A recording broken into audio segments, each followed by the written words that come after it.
morning, ladies and gentlemen. Welcome to Lohas Rink here in Hong Kong, China.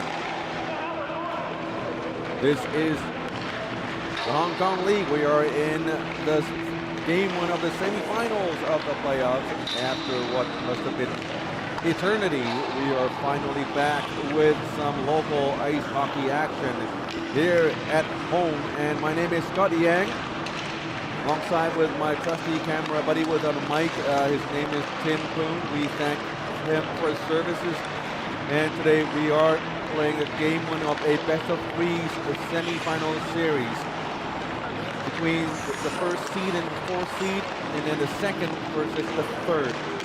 And up front, the first game between Toro and the Aviators. Toro finished the season 12 wins, 2 losses, 1 overtime loss with 37 points. Aviators, they were in third place, but that final game of the season, nobody showed up, and they naturally had to lose the game, and they ended up in fourth place, and they have to play the mighty Toro in this first round of playoffs. 4 wins, 10 losses, 1 overtime win for 14 points. And interesting fact, they are one of the few teams that were able, well, they are one of the few teams that are able to win a game over the Toro Bulls during the regular season.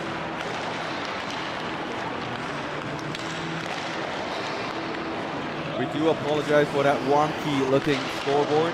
Something's not looking very right for the scoreboards, and it's an interesting game today as it's just the first day right after the IIHF Ice Hockey World Championships men's tournament, Division 3B. Hong Kong, China hosted 3 consecutive championship games, championship tournaments. And the men's edition just finished yesterday. Oh, actually, it's finished less than 24 hours ago. So we are expecting to see a lot of missing players and missing goalies on the Aviators side. Goalie King Ho is supposed to start, number 66. We don't see him yet. He's slowly making his way to the net on the other side, playing in net for the Toro Bulls. Number 1, Horace Chung, forgetting to bring his jersey, supposedly number 33. The league has to issue him a backup jersey in number 1. And now here we go. This is King Ho, sports executive for the Hong Kong China Ice Hockey Association. Must have been a relief for him to finally put all that World Championship stuff behind him and focus on other things in life, like being a goalie and backstopping his team to a finals appearance in the Hong Kong League. And on the other side, Eric Eustace, the number 2 top scorer in the league. Looking at their faces, they're probably still waiting for some of the players to arrive, because we count them 1, 2, 3, 4, 5, 6, 7 guys on the ice right now. The Aviators not that much better. Count them 9, 10. Well, at least they have 2 full lines. So that's 10 players. And Shi Chen Yun just arrived. Shi Chen Yun plays for the Aviators, so we know the Aviators going to have at least 11 bodies. And the Toro Bulls not so lucky. We don't see anybody. Oh, we see one more coming in. That would be number 4. Looks like Curtis Chan. Curtis Chan played yesterday, a bronze medalist for the men's tournament, and now Toro Bulls went 1, 2, 3, 4, 5, 6, 7, 8, 9. Yep. They're gonna have 9 players. Woohoo! Jacob Rumble just telling me it's gonna be all good. And once again, we do apologize for the wonky looking scoreboard here, and I'm sure someone's gonna fix it. League Commissioner Keith Fung listening in to every single one of our games. At the same time, he watches the live game. He's probably fiddling with the phone, figuring out the live stream. And that's we have face-off. 3 full periods of fine and full body checking ice hockey here in Hong Kong, China. Game 1 of 3. Just when the NHL has their playoffs started, we have the playoffs as well. Looking at the blue jerseys, you just have to think Winnipeg Jets and the Hartford Whalers or Dallas Stars on the other side. I don't know. I would love to have said Vancouver Canucks, but we all know what happened to that fantastic, fabulous team in Greater Vancouver. Here is number 9, Connor Quinn. Not Connor McDavid, not Quinn Hughes. Quinn Hughes. No, none of the both.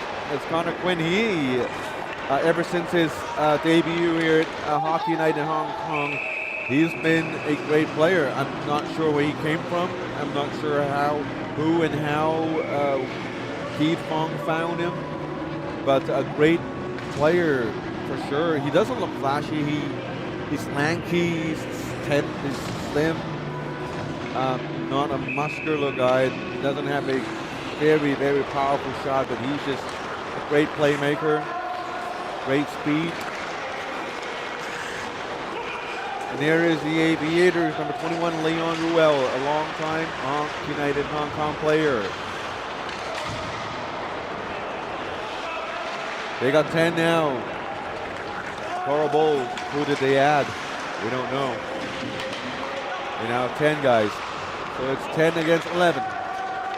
And a special rule announced by the commissioner just a few days ago. Oh, that's a goal.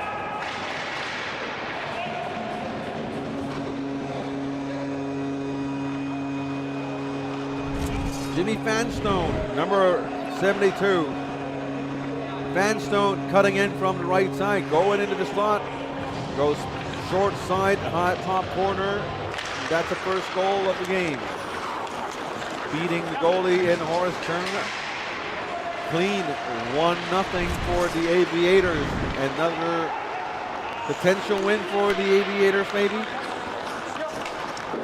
They have traditionally do quite well against this Toro Bulls team, even if the Toro Bulls are really pretty much dominating the rest of the league. So perhaps it's a difference of play style. Perhaps it's the Chinese Qi and the Feng Shui things going on. We don't know. Maybe it's the birth year of the players. And some reason, the Aviators, whenever they play the Toro Bulls, most of the time they've been able to find a way. Here's King Ho, the goalie, exhausted from almost 2 months. Well, for him, it's surely more than 2 months of hard work, helping the local Ice Hockey Association in hosting the 3 IIHF World Championships. Late in March, it was the under-18s men's tournament. Here's Eustace with a shot. Rebound, no goal. And then 2 weeks after the U18s, we had the women's tournament. And a week later, we had the men's tournament, which just completed around 11 o'clock yesterday night. So for the goal, as King Ho, he is the main contact person at the association for most of the stuff. So prior to the playoffs, he looked tired. He actually played in between these tournaments, and I tried my best to get the chairman of the association to give him a raise or a bonus, but so far from what I've been hearing, he's not getting a raise anytime soon. So I tried. And I'm going to try another way. Maybe he could, get a week off or something simpler. A paid for vacation to, I don't know, Shenzhen. There's some pretty nice places in Shenzhen. You have to see it to believe it. They have some nice beaches out there. They have a 5-star luxury resort right in front of a very nice looking beach. It's to the east side of Shenzhen. So Sherman, if you're listening in, I don't know, perhaps it's something you could consider. Last time we talked about a race, King Ho performed better on the ice. So, and as soon as he realized it's not possible, then his play faded off. So, right, yeah, but well, this is a 1-0 game. Playoff game is supposed to be very exciting and nail fighting, but it's still early on in the game, and a lot has happened to a lot of the guys here around the league. But surely some of the folks here, they haven't gone to a DB Ice Rink at Discovery Bay to watch the games. Some of them they were just going on their own vacations and all that. I don't know, playing other games. But for those who've been there, I'm sure it's a very memorable experience. And here's Leon Ruel cutting in, circling around the net with a sharp angle shot, and they score again. It's a 2-0 lead. Francis Lamb.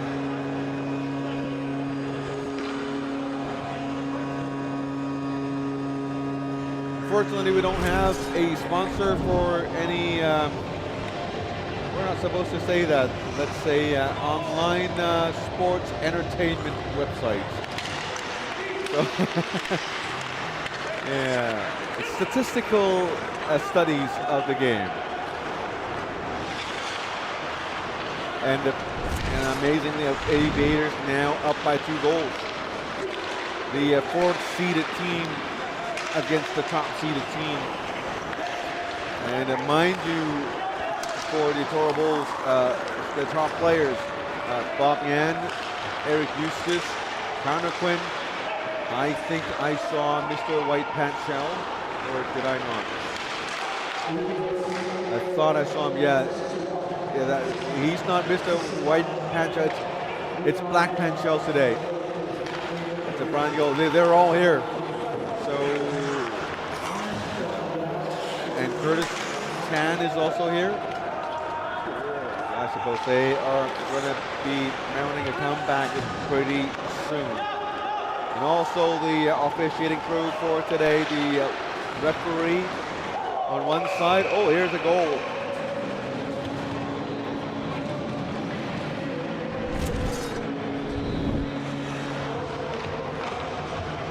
It's a turnover goal according to Tim Poon, and Jordan So gets it near side, point blank, and gets it in under the armpits of Mr. King Ho, the goalie.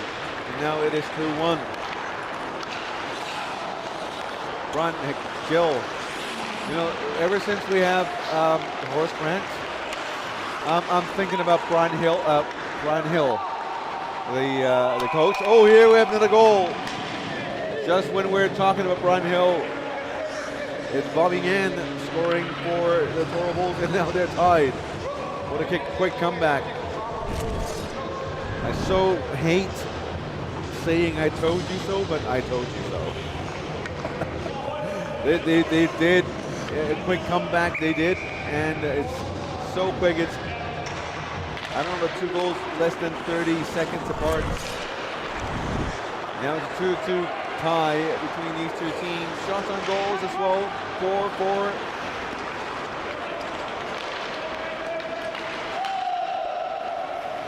And I so miss the Hong Kong League and Lower House Rink here, because it's a local league here. It's not IIHF, it's not so official anymore.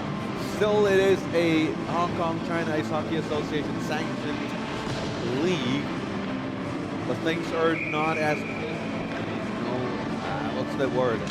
Not as a formal structure we are, but not as formal. We can be a little looser. We can, joke around a little more, have fun, relax. Here's a great save by King Ho.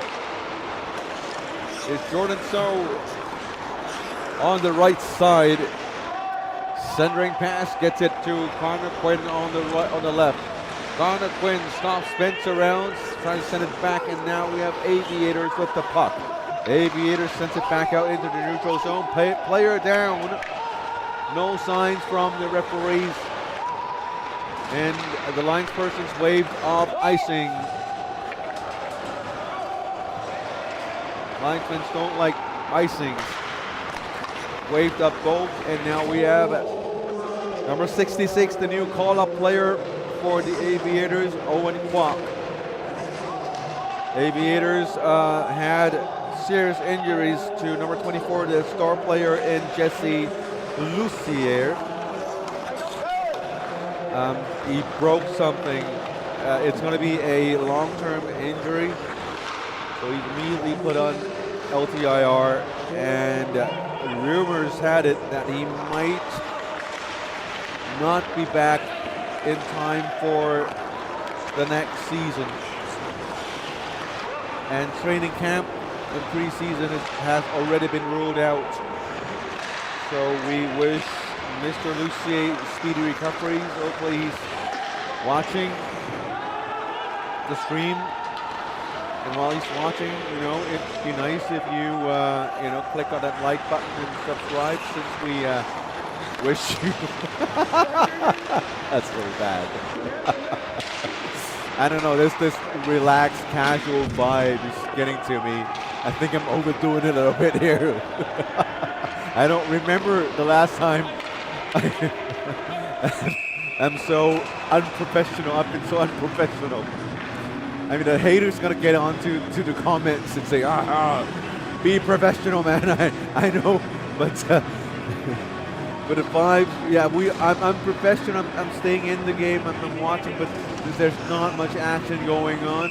I just figured it's a good time to talk about stuff. And it's related to the league. I mean, it's a serious blow for the Aviators, and they were allowed to call up Owen Kwok, number 66, brother of Anson Kwok, one of our young and upcoming youth players in our youth leagues.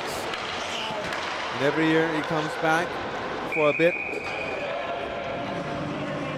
and he's an emergency call-up as the league figures out what to do with Jesse Lucier, as they're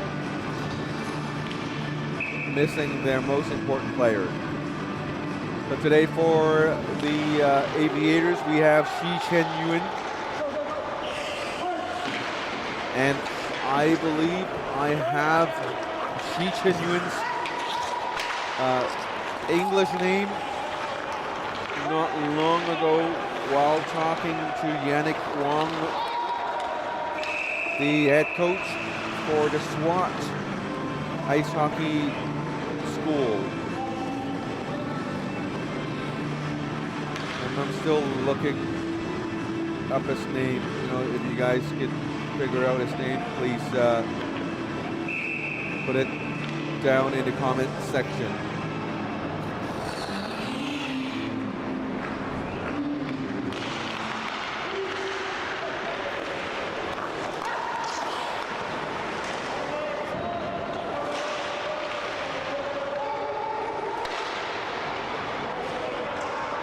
I think his name is Win. I think it is.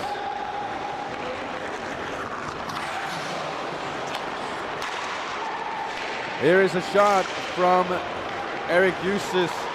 Gill. Oh, nice pick up by Jordan So. And he jams it in past the goalie and King Ho. That's a lapse in defense for the Aviators. And King Ho was stunned that he's still down. I understand that feeling. I totally do. Here, look at Brian Gill. Lobs it in and finds Jordan So right in front of the net. And look at Jordan So right there, all alone, with nobody around him. He only even time to make a couple of moves before he sends it into the net. And the King Ho, the goalie, stunned beyond belief. Now it's 3-2. Not long ago, before all that mumbo jumbo I've had with myself, my monologue, because I've been talking to myself really. Hey, I'm running the Daily Show now. I mean, the monologue. Geez, I'm so unprofessional today. Not very long ago, the Aviators were up by 2 goals, and now they're down by a goal now. 3-2 Toro Bulls. I'm sure Aviator fans not happy now, especially with my unprofessional commentary. But man, I'm just so glad to be back here at Loras Rink. It's total relaxation, because I've been doing this for so long, and this just feels like going back home, and knowing that I'm not on an outlying island anymore. I know whatever happens there, I can take a taxi and get whatever I need. There's the MTR right beneath us, so it's a surreal experience hosting an international tournament in Discovery Bay. It's a fantastic place, don't get me wrong. It's just that the logistics involved in hosting an international tournament in an outlying island here in Hong Kong is just beyond imagination. There's just a whole lot of barriers and obstacles. Logistical nightmare. I'm sure living there is going to be very, very nice. Very chill atmosphere. Oh, here is a Win Shi or Shi Chen Yun with a shot up high. Blocker save by Horace Chan. Eric Eustace trying to break through on the left side, brings it back to number 4 in Curtis Chan. Curtis Chan, Hu Pong, very, very, very good player in the Hong Kong Chinese squad in the World Championships. Both the under-18s, but especially the men's tournament. I thought he carried himself really well in a team of senior players in the system. He's been is a great contributor in terms of helping his team with attack, generating and creating offensive chances, moving the puck into the offensive zone. A great player overall, a very young player of course, but he is part of Hong Kong China's future. Then the future looks good. Now all we need is more ice rinks, especially a purpose-built ice hockey arena or a dome of some sort, and we will find more ice time for Tim Poon. I'm sorry. I'm sorry. Seriously, the level of ice hockey is going to grow exponentially, and that is exactly what happened to our friendly neighbors all around Asia. Just look at Uzbekistan. Their new ice rink did not get built until 6-7 years ago, and now they are winning Division 3B and shooting up into Division 1A or 1B. We have the UAE, we have Chinese Taipei, we have Thailand. These nations started so much later than Hong Kong, China, and now they are surpassing us. Now here's going to be the penalty blown by the referee in Timmy Chui. It is going to be a tripping call. Heading in the box is number 21, Max Chow. Max Chow, another young player, quite speedy, good skating skills, good hands. Coming into this league, I thought he might have trouble adjusting, but he adjusted just fine. He has the size to play in this league, and he's doing great. While he may not be the top scoring option for the Toro Bulls, he's complementing the scoring in the second line. And when needed, he can play up in the first line.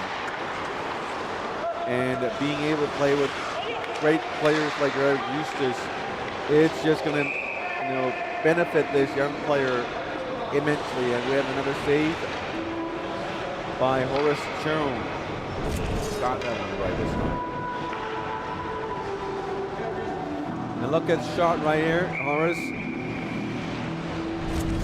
put his glove over the puck so it doesn't go past the crease. Shift along to the left side by Owen Kwok to Jesse Bellucci, the other heart and soul of the team. And you just can't talk about the Aviators without Bellucci, the captain and general manager. Also number 72 is Jimmy Fanstone. And statistics-wise, whenever Jimmy Fanstone is on the ice for, or rather is suited up for the Aviators, their winning chances shoot up by 65%. All right, I made that number up, but it's a but it's a significant number. Whenever he's on, I would say it's way more than 65. If you see immediately after Jimmy Fanstone joined the team sometime in December last year, we saw this resurgence of the Aviators. All of a sudden they started winning games. They were down in the bottom of the league for a long time and by huge margins.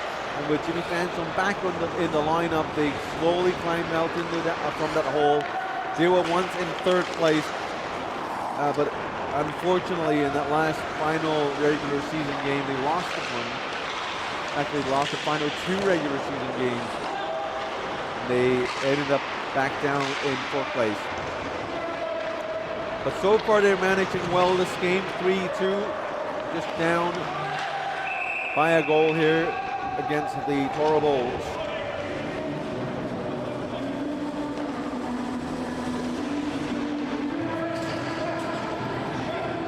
Thanks to Mr. Timmy Poon. A reminder, 7 more seconds to go in the power play from Max Chow. I'll have to remind myself to get myself some extension cables so we can speak.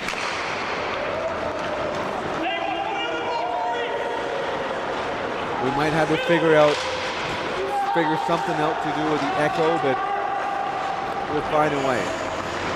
Maybe put sound absorbing foam right in front of us. Oh, here's Connor Quinn taking down the shot. This one wide and high. Max Chow back to corral the puck. Max Chow with the puck, looking for options here. Here's Bob Yan. Deflected back to Max Chow. Chow with the puck. Hands on it, spins around, finds the puck again. Slowly skates back, moves it, banks it off the board for Curtis Chan. Chan to Connor Quinn, a little trip there. Kept possession. Here's Bobby Yan with a puck, with a shot. I think glove saved by King Ho. He thought he had it, but rebound off his glove. Here is Brian Knowles on the other side. Horace Chung played the puck, sent it out of the danger zone, and now we have Curtis Chan with the puck on the right side.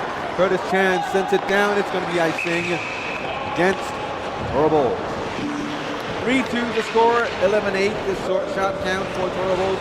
4:05 remaining in the opening period.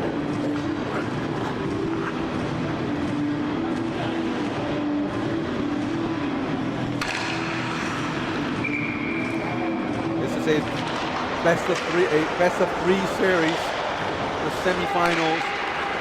Team who wins 2 out of 3 gets to play in the finals of the first Hong Kong League Ice Hockey League.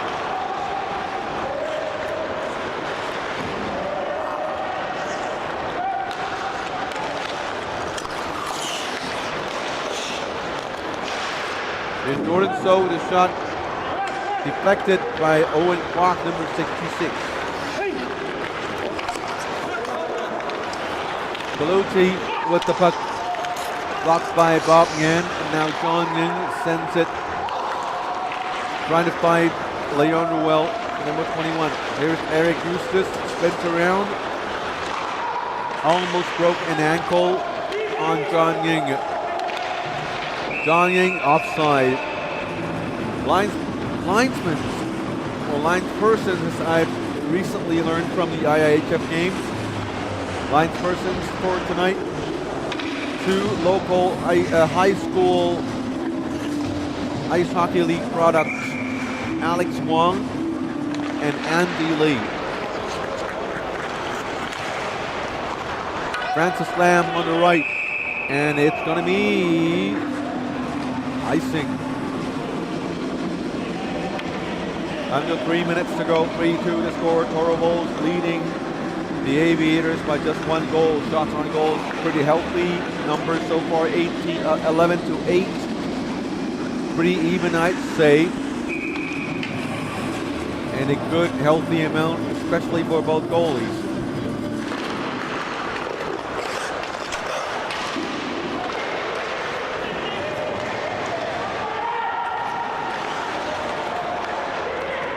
Compared to goalies, Horstern would have to be the goalie in better shape. By no means I was referring to the age of these players. Gosh, I'm naughty tonight.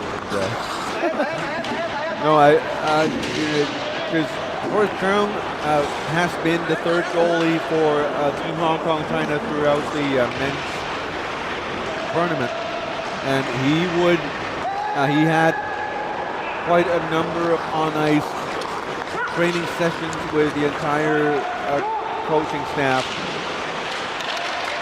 And just this Friday, I believe, Friday, I saw him with the coaching staff. The coaching staff just for Horace Chung held a goalie training session just for him. They had 4, 5, 6 shooters, and just Horace Chung the goalie.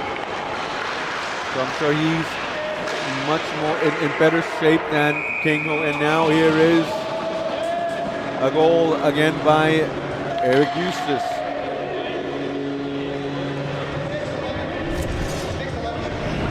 And King Ho certainly not in the best form or shape as a goalie. Look at him paddle down. The rebound got jammed loose. And King Ho couldn't save the puck with a stick. And King, we know he wouldn't have time for hockey at all. He's been working at the tournaments.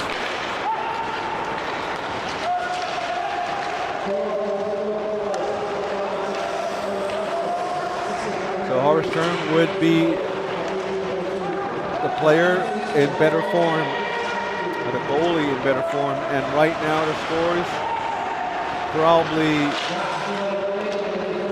is accurate in showing that my analysis is correct. 51 seconds to go, 2-on-1 opportunity. There's Eric Eustace, moves in with a shot, goalie makes the save. Face-off in the Aviators zone with 45.1 seconds to go in this period. Tough period for King Ho for sure. What makes it tougher was everything looked so rosy and wonderful for Aviators when they jumped ahead to a 2-0 lead. But very quickly, gave up 2 goals, and now they're down by 2.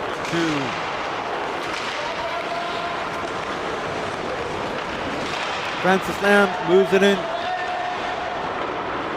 Dumps it down deep, 25 seconds to go in the opening period. Here is Max Chow, sends it out. Deflected by Leon Ruel. Ruel sends it to the wrong person. Here is Max Chow again, cutting in. Puck sent to the other side of the corner. Bob Yan leaves it for Curtis Chan, and that would do it for the first period. 17-9 the shot count, 4-2 to score. Toro Bulls in the lead.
Welcome back to the second period of Hong Kong League action. This is game 1 of 3 of the series between the Toro Bulls and the Aviators.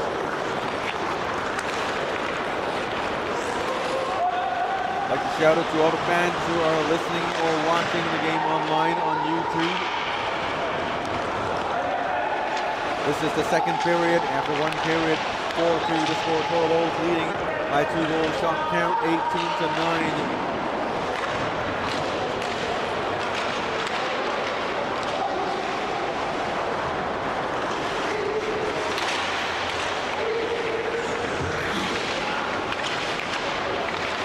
Puck in the neutral zone. John Ying puts it back. That's Yannick Wong, the general manager of the senior men's ice hockey team, the bronze medalist. It's amazing to see Yannick Wong now a GM for the men's ice hockey team for Hong Kong, China. It seemed like yesterday when he was still a young little boy. A large boy, though. Large for his age. His face was a little baby fat, cute and cuddly. Well, maybe not cuddly, but cute. Now he is a grown man. He runs his own ice hockey school, teaching new and upcoming young players, and perhaps this ice hockey school is not the strongest in Hong Kong, but I can see the direction they're heading to, and I feel they have a good head coach there in Yannick Wong. And also with Xi-Jing. You see them play, you know they've matured, and I mean it's amazing seeing Yannick now leading Team Hong Kong China. I guess in a way it's like passing the torch. Right now there's nobody to pass the torch to, because the Aviators need to score 2 more to even the score. There's Dias Kwong following the puck. In the front it's Jimmy Fanstone. Dias Kwong sends it back down to Bellucci. Bellucci with a spin shot. Band on it. Puck trickles towards the net and intercepted by the Toro, number 3, Hayes Poe. Brings it back to Max Chow. Chow centering pass.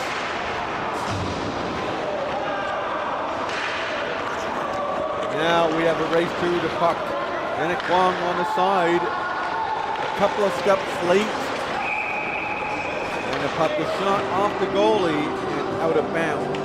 4-2 to score.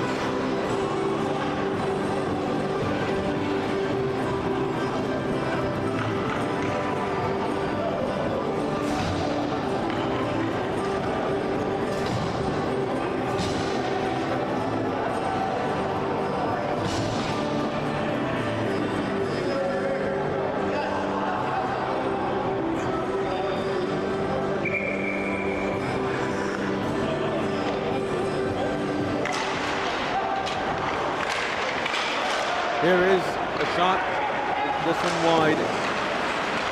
Now Eustace with the puck, shoots it down the other side. Yannick Wong coming out from their own zone. Shi Chen Yuen with the puck. Now gets it out to Brian Knowles. Knowles with the puck, sends it down, intercepted by Eric Eustace. William Bonnier with the puck, shoots this one wide. Skating around Harry Leung, number 53, centering pass to Shi Chen Yuen. Number 10, Brian Knowles circling around the net. Coming out from their own zone, leaves it for number 53, Harry Leung. Nowhere to go, skates back behind the net. Harry Leung with the flip pass, finds Eric Eustace on the other team instead. Eustace bringing the puck in, cutting down low. Now moves it back into the point.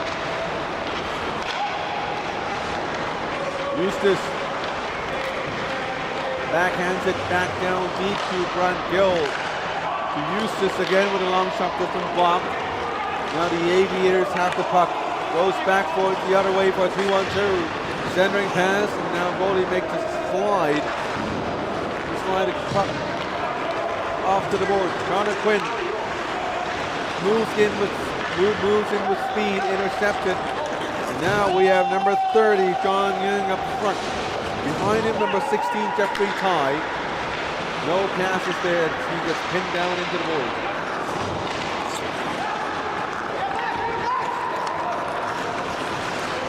Curtis Chan brought the blue line, pushed by Bellucci.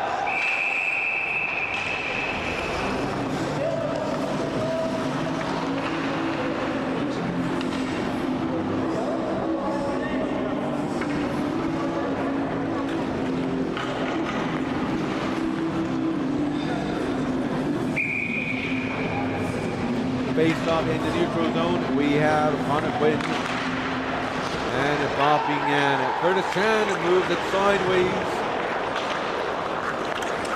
bringing it back to Curtis Chan. Now pass is mishandled and Bellucci with the steal. And quickly, Thorvald regained possession. We have Connor Quinn now off to the side with Bobby Yan. Yan moves in. No shot still from behind the net, centering pass. A shot, only made the save. The puck is sent out of the box.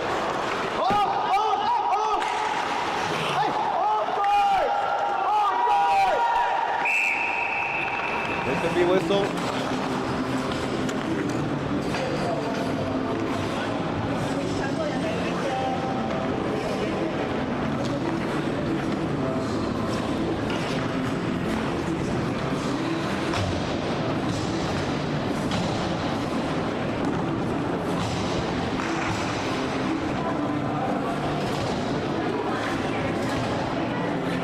.26 to go. Sorry for the delay there, as I was trying to get our camera buddy Timmy Poon mic'd up for his first ever color commentary game here in Hong Kong. I'm not sure if he's done it way back home in Canada. Well, his home, not my home. My home is China. Need to make that sure. Actually, my hometown, if I should be calling it hometown, should be Shanghai. Hong Kong, everybody has a hometown in China. You do too, do you? Hoi Ping. Next to Zhongshan.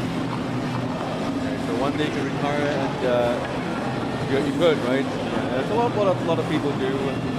Moving back to China very quiet. But while you get quiet, you also get shopping centers, very modern facilities and all that. Of course, Taiping. You get great medical facilities as long as you get paid a buck for the yuan. 4-2. Can't believe we're talking about retiring way back in China. There's nothing much going on this period here. Here I say interception in the Aviators zone. Ari Leung with the puck now. Hands it off to Francis Lam. Lam with a shot. This is deflected. Here's the chance by Jim Fangstone. Off the stick of Hayes-Toe up front. Francis Lam corrals it. Hayes-Toe is right behind him. Does a little check there. Fangstone to Yannick Wong. Whoa!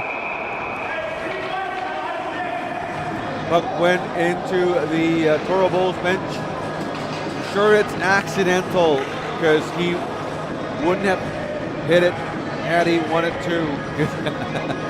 His accuracy wasn't that good. But it gave me a scare because it hit the plexiglass. I'm not sure if it's plexiglass, it's just glass right next to me. Still see the puck mark the feet away right here.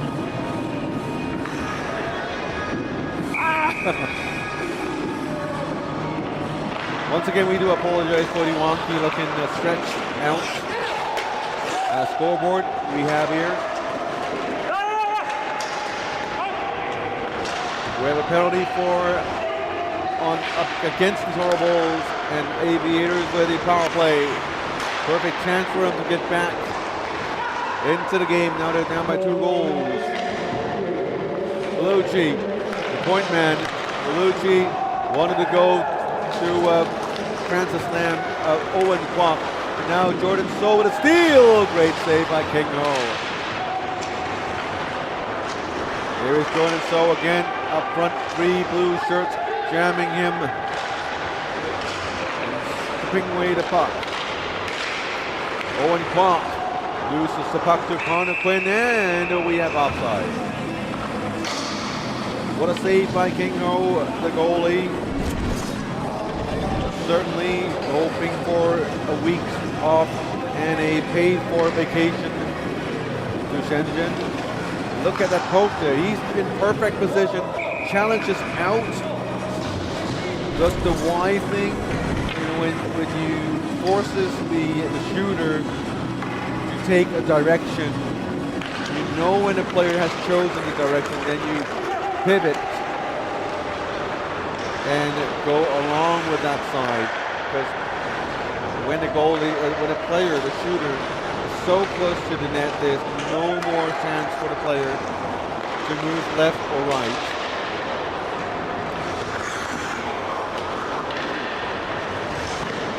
Here's the shot by Leon Ruel. Pad save, a test pad save by Horace Jones. Now we have a scrum and a whistle down by the goalie. Oh, it's a goal.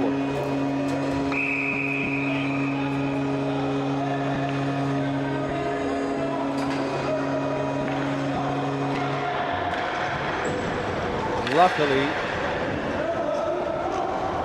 I think he's able to play that split. We'll find folks. Here's Shi Chen-Yun. Tries to jam it in. Perhaps we can take a look at this from another angle.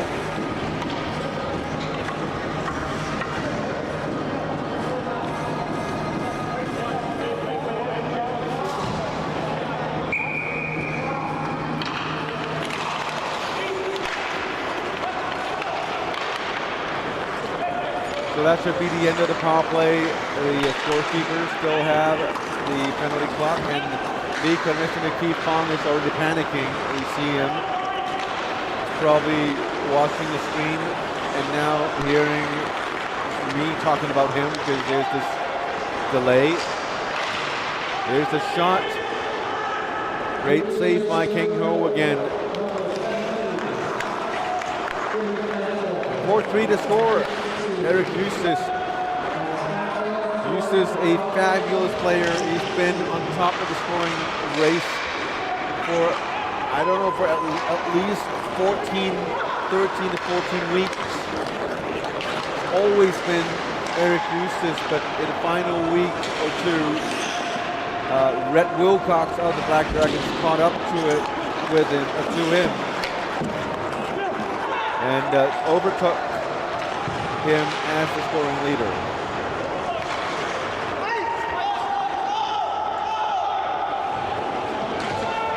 Icing waved off by the goalie, and we have a whistle. Uh-oh. Things not going well. A tussle in the crease with the goalie. We don't know. We heard players shouting that's interfering with the goalie. Let's take a look here.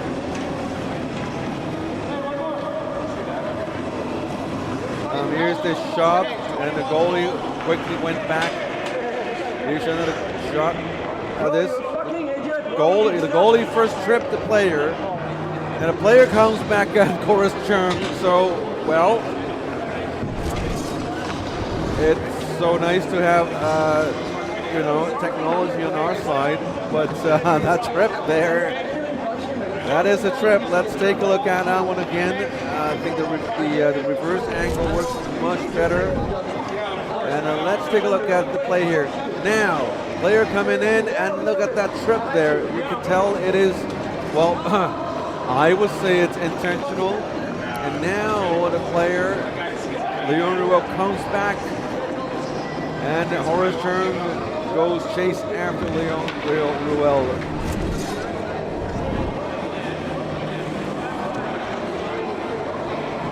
Now, league commissioner opening the gates, wanting a little chat with the referee.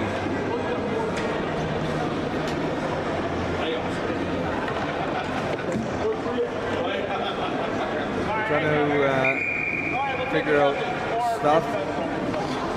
While we're at it, we can take yet another look at that replay.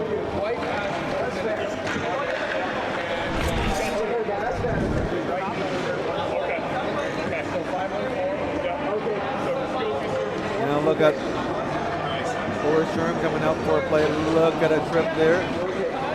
It's completely avoidable. And the players go at each other. So it's fortunate that things stop quite quickly. Thanks to the work of the linespersons. It's never good if a scrum is allowed to go on and continue. And we're still sorting out the penalties. So I'm going to take my time and have a little few snacks here and wait for them to sort things out.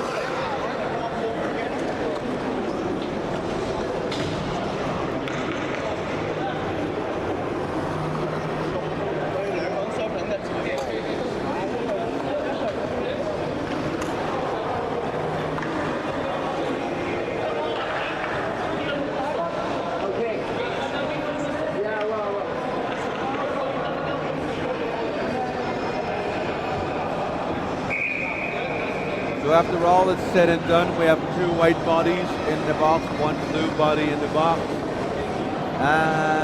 Not a very good description of what's exciting about them. Two players in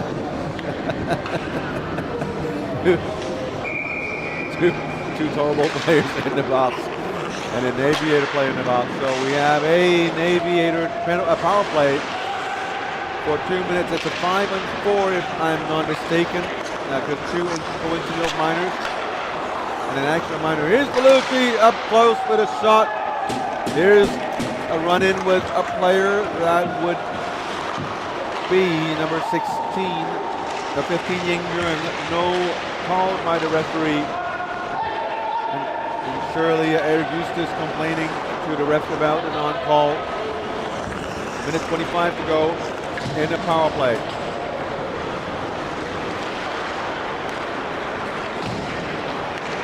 Owen Kwok coming in along the boards. Here comes the Aviators. And with this power play, I think something clicked and the game all of a sudden feels a little more energetic. Here's Jimmy Sandstone cutting in the back, still trying to keep the puck in, and now they don't. Bobby Yan goes the other way, 2-on-1 opportunity. Yan backhands it to Eustace.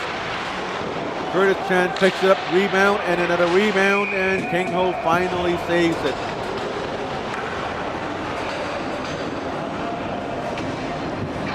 An important save for King Ho as he is keeping his team in the power play. One shot, two shot. One more, no, King Ho said no. 4-3 to score.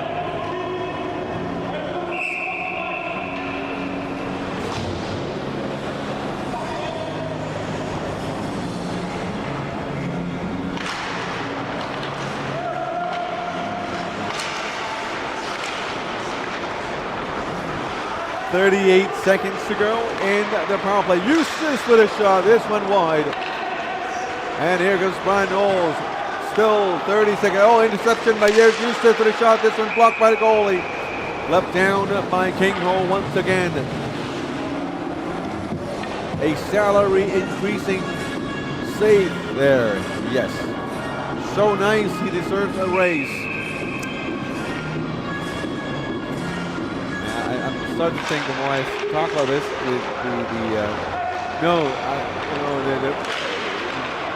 the opposite might happen.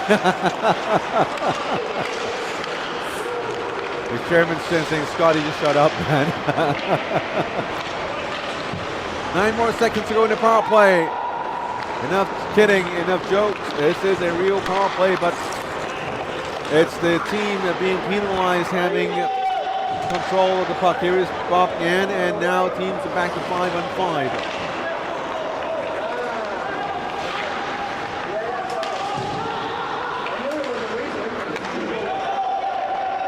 Coincidental minors.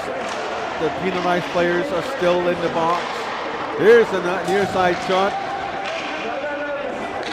Shi Chen Yun right there. Puts it out into the neutral zone. Here is Bob Yan. On to the left side to Curtis Chan. Chan to Hayes Toe. Toe brings it back. Curtis Chan again. Sends it to Bob Yan. Bob not aware of the puck. Leaves it along the board, and Shi Chen Yun sends it down. Shot count 28-20 in favor of the Toro Bulls. The top seeded team in the playoffs. Once again, this is a best of 3 series.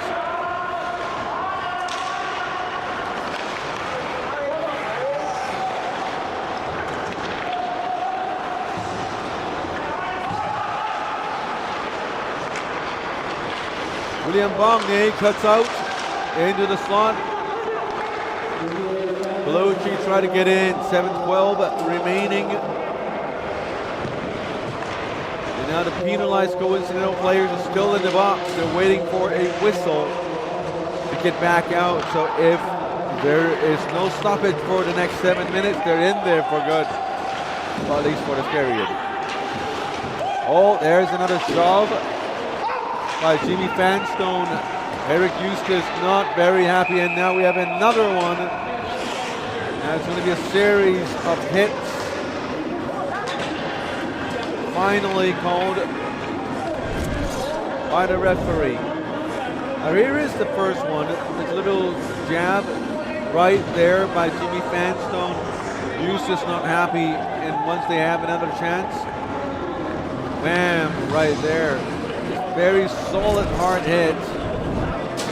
But that one's being called. Going to the box, number 11, Rex Koo.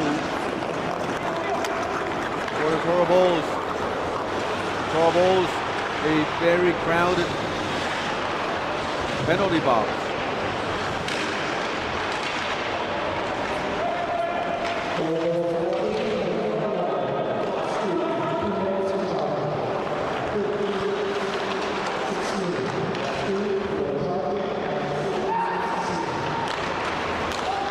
And we're still wondering about Jacob Rumble, why he's in the... Oh! Jordan So again with the goal.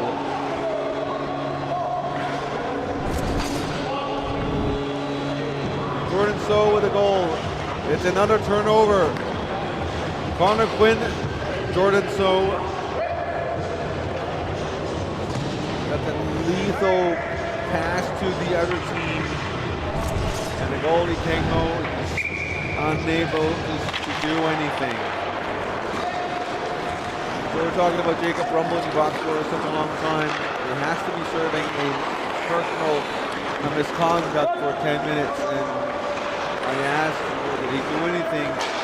And I think he said, no, he's probably serving for the goalie. And if that's the case, then the referees have done a really good job in picking up everything around the rink. I had to rely on technology, but the referees, they're just relying on good old eyes and experience. Francis Lam pushes towards Yannick Wong. Back to Yannick Wong, this one missed pass and 40 seconds to go in the power play. 5-3 the score.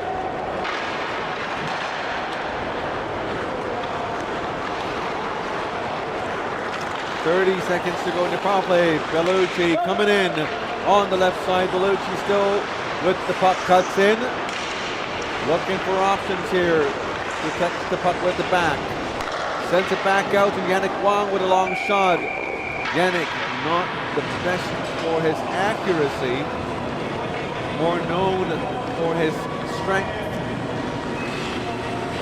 That time hit the net. But it was hit a little too closely.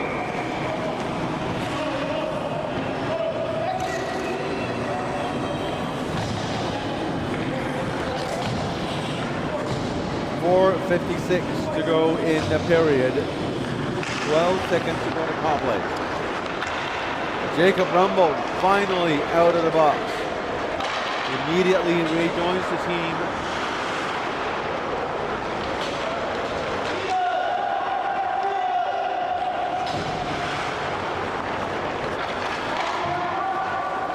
Here is the pass. Oh, it's a marginal, too many men. Penalty.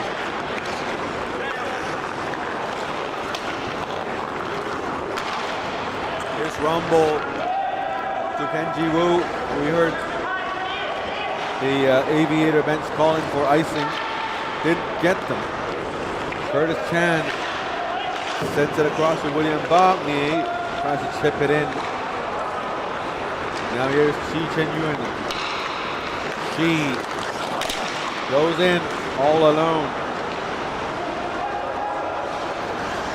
Sends it back out. Here is Yannick Wong, backhands it down deep. Ying Yun picks it up and takes a hit along the way. Hit was levied by Jimmy Fanstone. William Bogny tried to give it to Kenji Wu.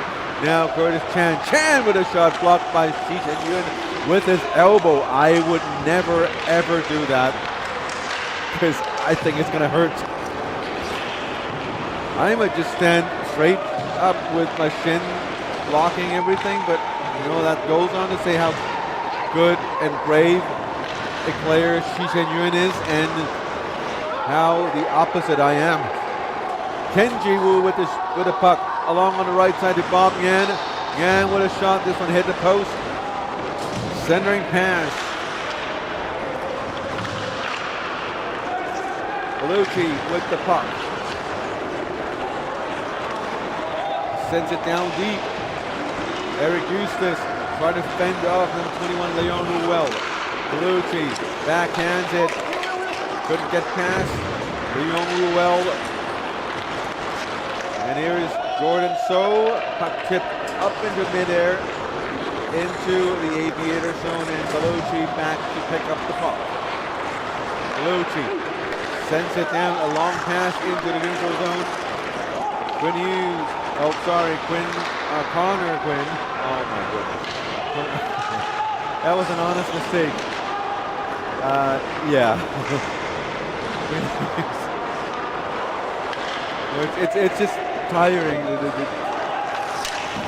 Yeah, I'm tired. The fatigue is getting to me. It's Connor Quinn. Connor Quinn moves in quickly, cutting into the crease. Couldn't lift the puck high enough to get past the goalie, and King Ho made a good save.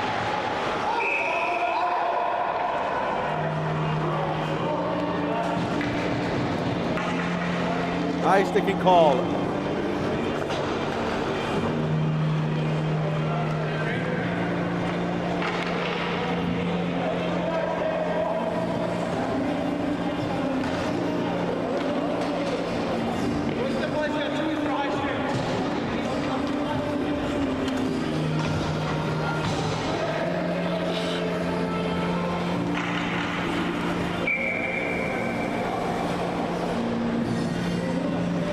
.53 to go in the period.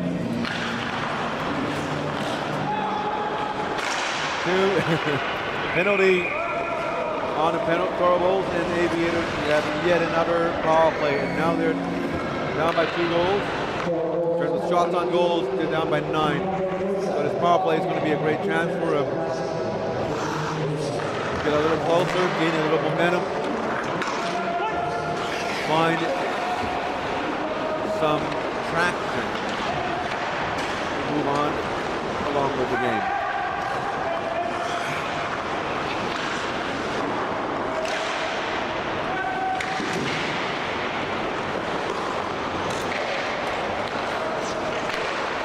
Nice feed to Jimmy Vanstone. Just missed. Harry Young. Vanstone with the skates jamming the puck in the zone. Centering pass, that's a dangerous pass there. Now it's a 3-on-0, and I don't see how. I do not see how King Ho gets this one. As a goalie, when I see a 3-on-0, I just give up. My mind would be full of profanities on my team. You know, things have to go so wrong for a team to get a 3-on-0 short-handed.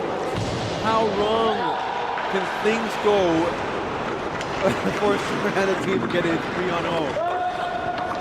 So as a goalie, if I'm put in that situation, I just go haywire. But credit to King Ho. He made that great glove save. I wouldn't have made it. I would have been screaming on the top of my lungs. I think I might have done it once. I just gave up. I stood still and let the opposing team score. That's so unsportsmanlike. I still regret that game. Actually, it's not too long ago. Here's a shot by Curtis Chan. I kind of explained it because I was trying to send a message to my team, and you can't do that.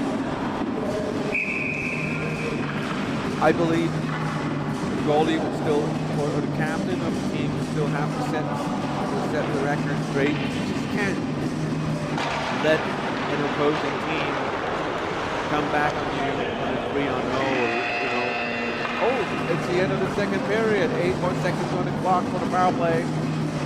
And we are off for another half a minute. We'll take a break when we're back in the third period.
Welcome back to the third period.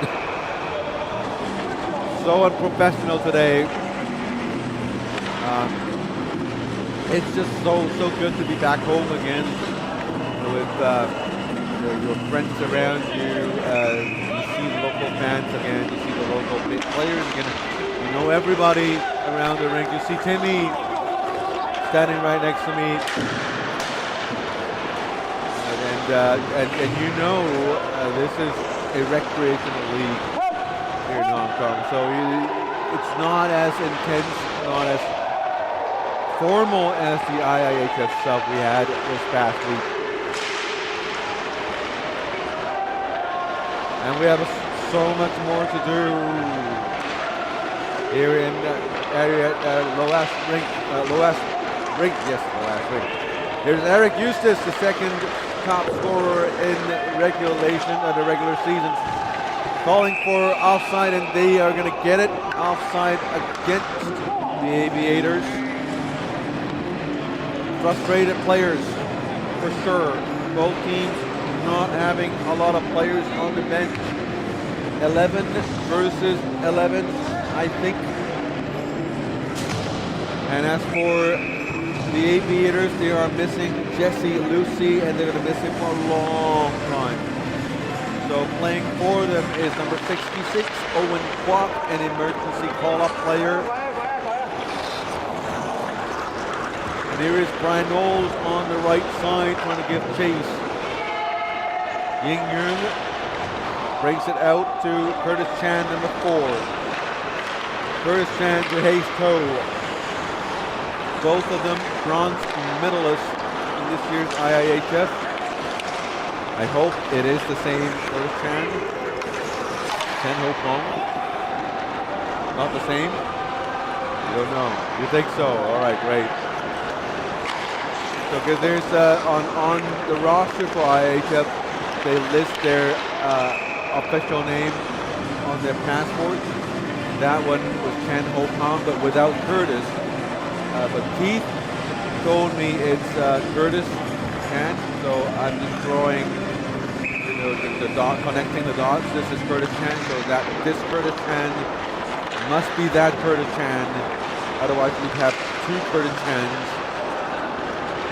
But we do have 2 Ryan Wongs and 1 Ryan Lee.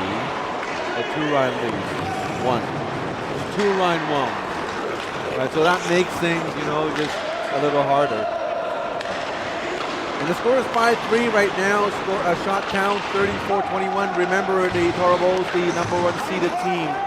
And also remember, the Aviators, so far, they've been, I wouldn't say the only, but one of the 2 who's ever given the Toro Bulls headache.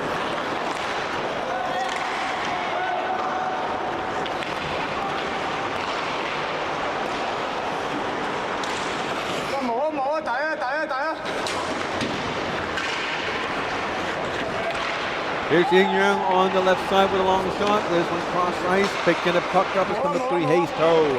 Hayes Toe sends it back down deep to number 13, Rex Koo. There's no number 13. I must have misread the number. It's number 11, Rex Koo. Rex Koo, a very good player.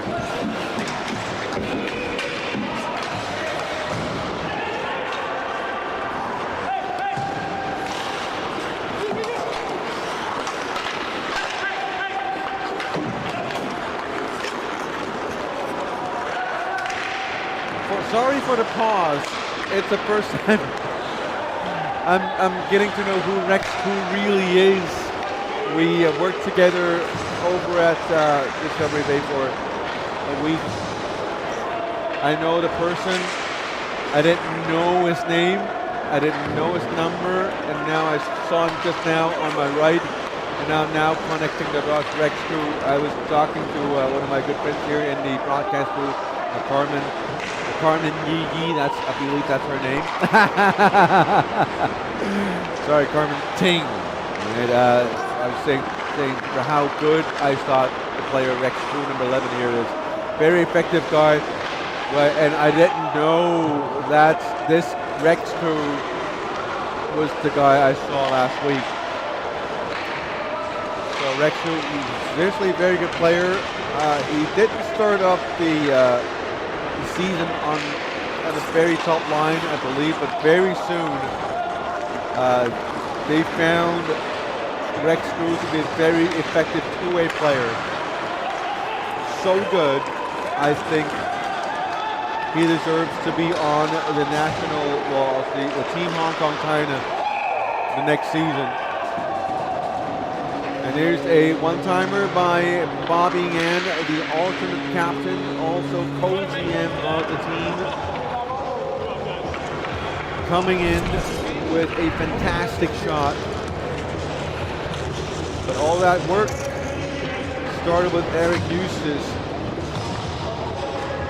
Nice shot at Eustace. Leaves it back to Bobby Yan, and he just slips it over the goalie in King Ho. And King Ho, certainly the magic is wearing off. So that means he's probably not getting that 1 week long vacation paid for to Shenzhen, China. Here's another shot.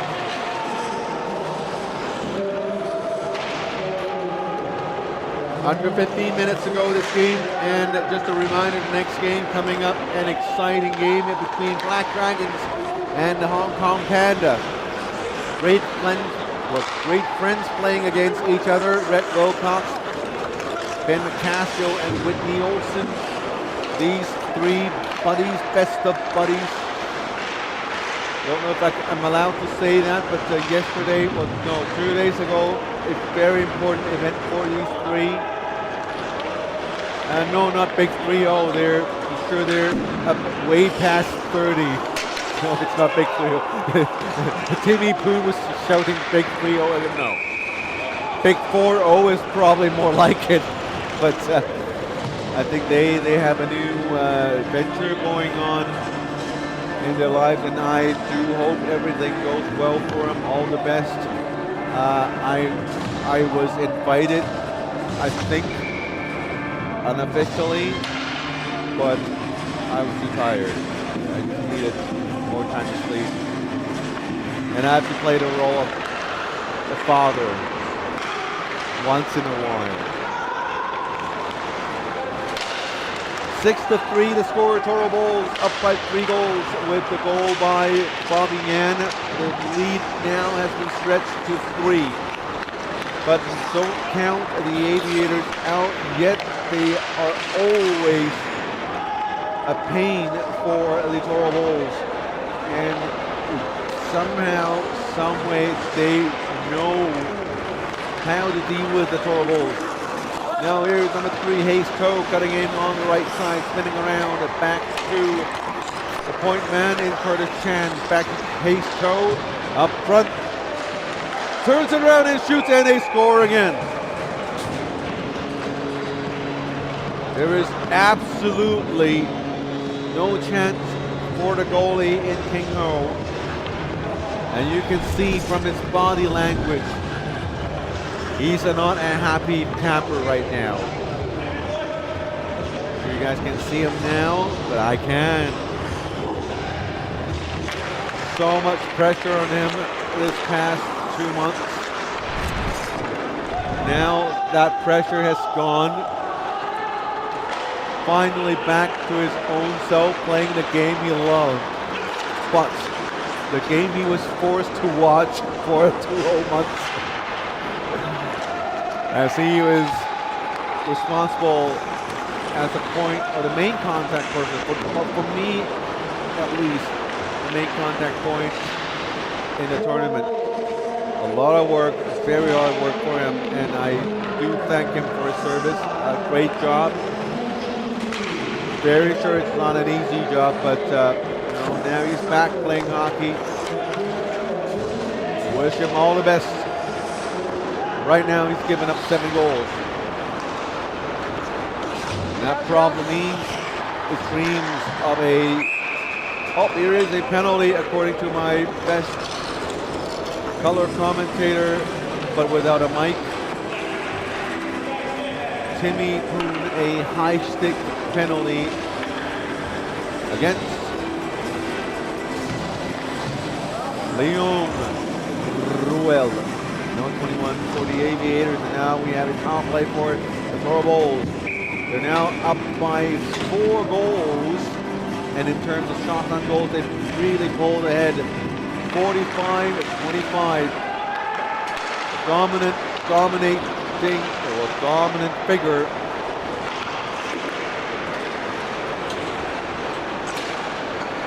Now Eustace with the puck. Shoots, scores!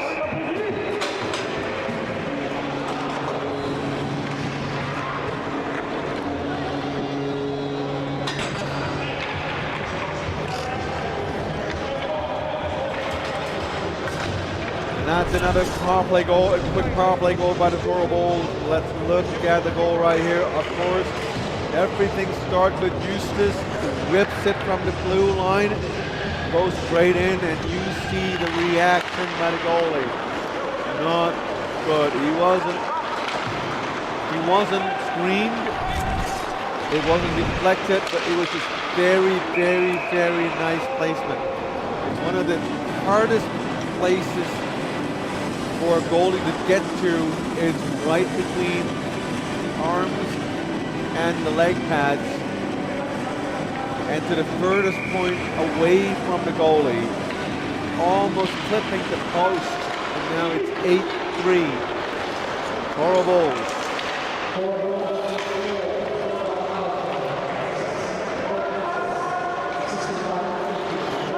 Aviators on the mountain, comes back. Here's Francis Lamb. There, a top winger. Shoots by Gaius Kwong. Harry Leung brings it back in. Here is Francis Lamb all alone behind the net. Centering pass a little too slow there, and now Francis Lamb gives chase. And Derek Eustace with a forward check.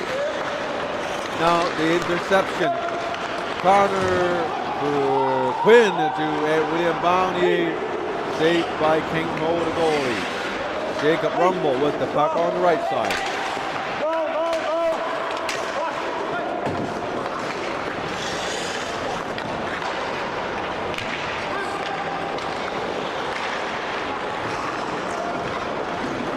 Eustace on the right side.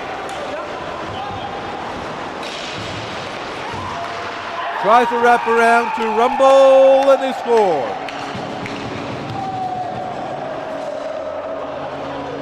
Things are getting out of hand here. Really getting out of hand. Here is Eustace trying to wrap around, sends it out to Rumble, and Rumble just one-times it past King Ho, and look at this play again. Eustace wraps around. King Ho thought the puck was going in the short side, or the near side. Rumble comes in, put it into the far post, and King was not expecting that. Probably exhausted too. I mean, the goalie, King Ho, not having a lot of sleep. And in fact, this morning he was still in Discovery Bay. He woke up, helped up with all the moving out, the taking down of all the fixtures, all the locker rooms, everything. He oversaw the entire operation of the tournament moving out of Discovery Bay. We won't have another tournament for a good little while here, I hope. But we're hearing already rumors. Somebody in the association might, just might, be thinking about hosting more World Championship hockey here in Hong Kong in the next season. If you can count them all, really. There's the men's under 18, men's under 20, men's senior tournament, the women's senior tournament. I think there is the women's under 18. We don't have a team there yet. So we could do 5 if we want. And that would be a little taxing. Shot count now 49-26. The lopsided number. And Connor Quinn continues. Cut in, passes to Jordan So. So back into center to Robbie Yan. Quinn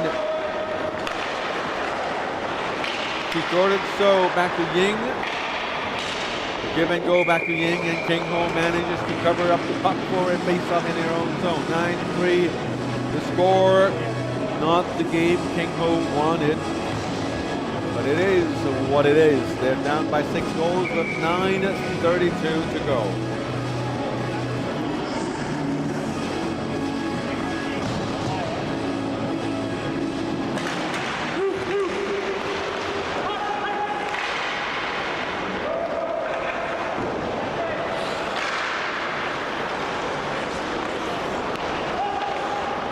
Here's Rex Poe. Sends it out. One-timer by Eric Eustace. Now the Aviators jogging, pulls it up front. Eustace just too fast and too quick on his feet. That back check done to perfection. Hasto calling for the puck, and Eustace decided to go to the right to Rex Crew instead.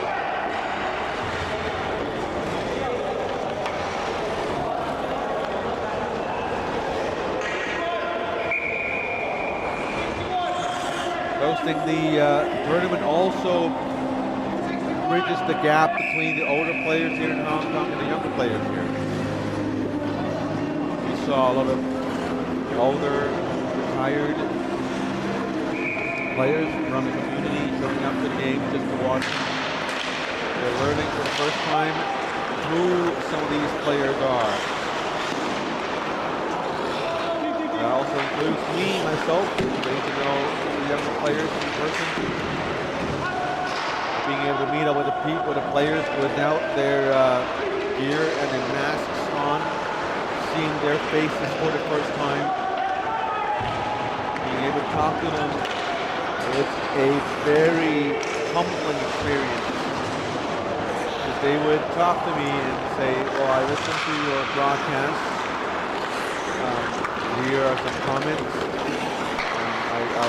Some of them would compliment how they like what we do here, and it's a really humbling experience. I mean, these young players, young men and boys, they are the experts of the social media network, media era. They are the kings and queens, princes and princesses of streaming and YouTube.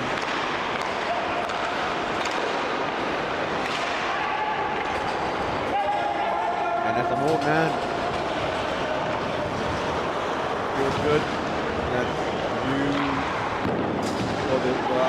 the young folks tells you that they don't hate you. I think that's the bottom line. Playing it very safe. I'm just playing it very safe. Just so they know I'm taking this very well. Taking it very safely, just in case if any one of them are joking, making fun of me behind my back. I'm taking it okay. You were just meeting these young players. Fabulous exchange. Wish we had more of these exchanges. I'm not getting young anymore. These younger players, they're going to be men very, very soon. Just like Yannick Wong, the coach, and the GM. Hope to still be around when you guys become the core, most lethal adult players here in Hong Kong. Here's William Bong here with the puck. 6-3 to score, and that's an offside. Offside called against Jordan So, number 50. 9-3 to score with 6.5 minutes to go. I think the Aviators knew the game should be done. But without Jesse Lucier, it really makes the game a lot more harder to play. Because more than a few times I saw Bellucci at the point on the blue line, he looked up to his right, and that's exactly where Lucier's favorite position is. And there's just this chemistry between the players. You just can't rebuild that chemistry in such a short amount of time with an emergency call-up player. I don't know how long Owen Kwok is going to stay, but if he has to go, then the Aviators might be in trouble again. 5.5 minutes to go. Here's Bobby Yan up front on the left side, sideways pass to Jordan So. He knows Jordan So can do something. Jordan So sends it in to Connor Quinn. Yan blocks the shot, keeps it in his own. And now it's Shi Chen-Yun on the left side. Leaves it for his teammate. Stop, skates around. That's Yannick Wong. And now here is the Bob Yan on the right side. Cutting in, trying to get past the player in number 30, John Ying. Still Bobby Yan with control, brings it back to Brian Gill, and now Brian Gill missed the pass and has to go back into his own zone to corral the puck. Puck possession with the Aviators, David Bellucci with a puck.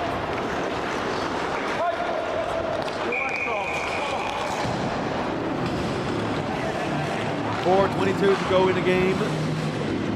53-26 the shot count. It looks like, and it's looking more and more like, that the Toro Bulls will run away with the first win in this 3-game semi-final series.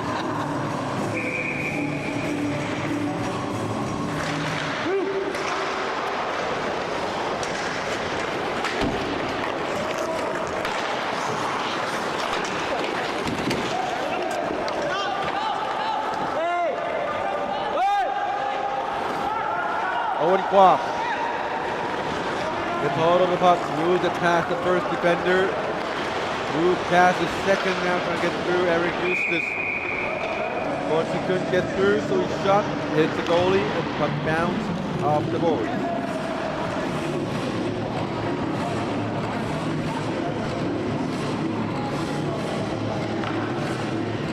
Eric Eustace as a defender, just too good a player in this league. Skate, defense, he's fast, he has good hockey sense. So nowadays people like to call it hockey IQ. And hockey IQ in all the times is just common sense. Here's Bellucci to Bellucci. That was saved by the goalie. And it's going to be a slashing call.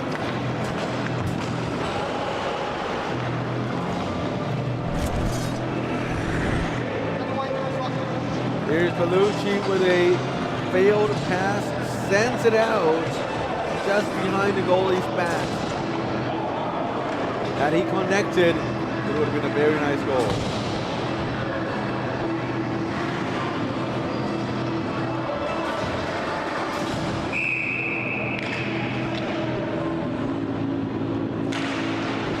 .9 to score, 3:20 to go. And a 2-minute power play for the Aviators. They've given every single chance in this game. They've been unable to generate any meaningful scoring chances, but very much. Here's one.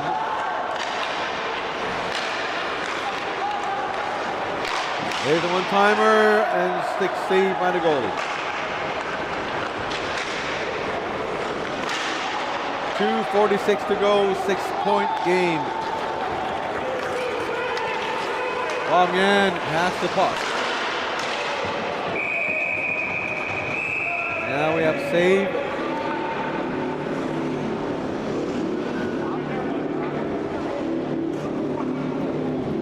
Two 36 to go in the period. 54-28, the shot count.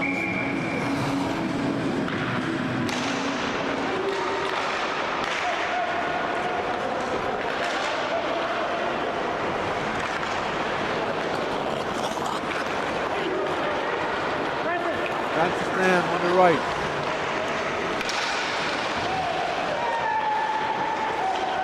A little chip there taken down slightly. Referees let it go. Here's Bobby Yan with a breakaway, and he scores in style.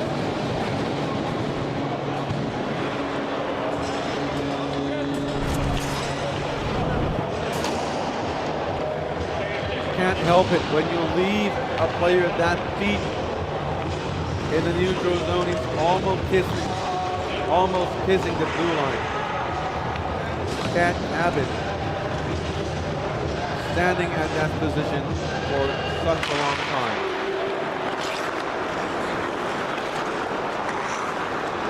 Two minutes, Barucci.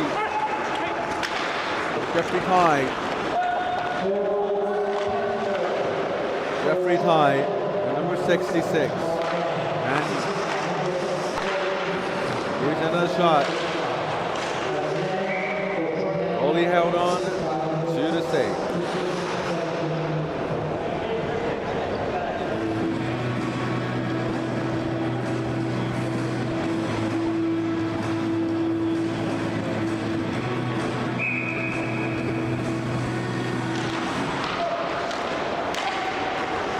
Once again, we need to remind our fine viewers the next game here, Black Dragon versus Hong Kong Panda. Very, very intriguing game as the friends play with each other.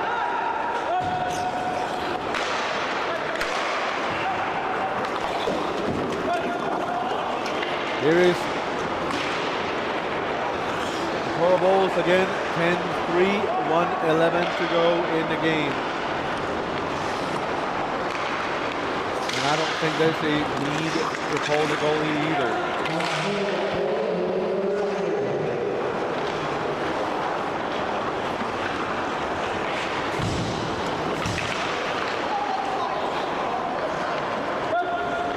Brian Gill.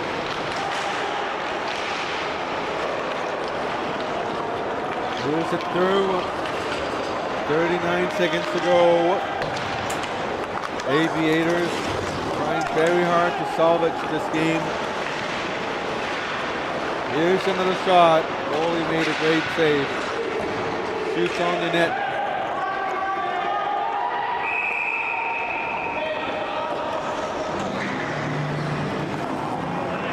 And there is another whistle. 20.6 minutes. 20.6 seconds to go. 7 goals to catch up to.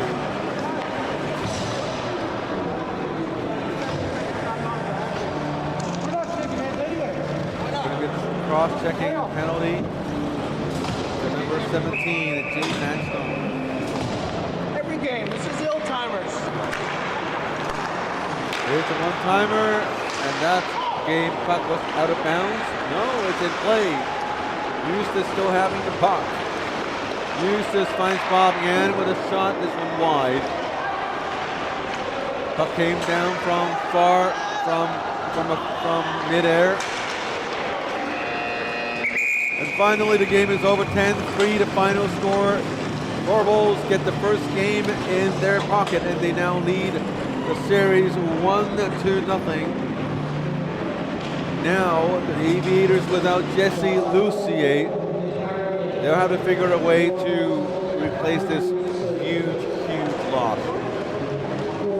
Again, up next, we will have the next game in Hong Kong Panda versus Black Dragons. We'll take a short break. When we're back, bring you this other semifinal game very soon.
Good evening, ladies and gentlemen. My name is Scotty Yang, alongside with Tim Poon.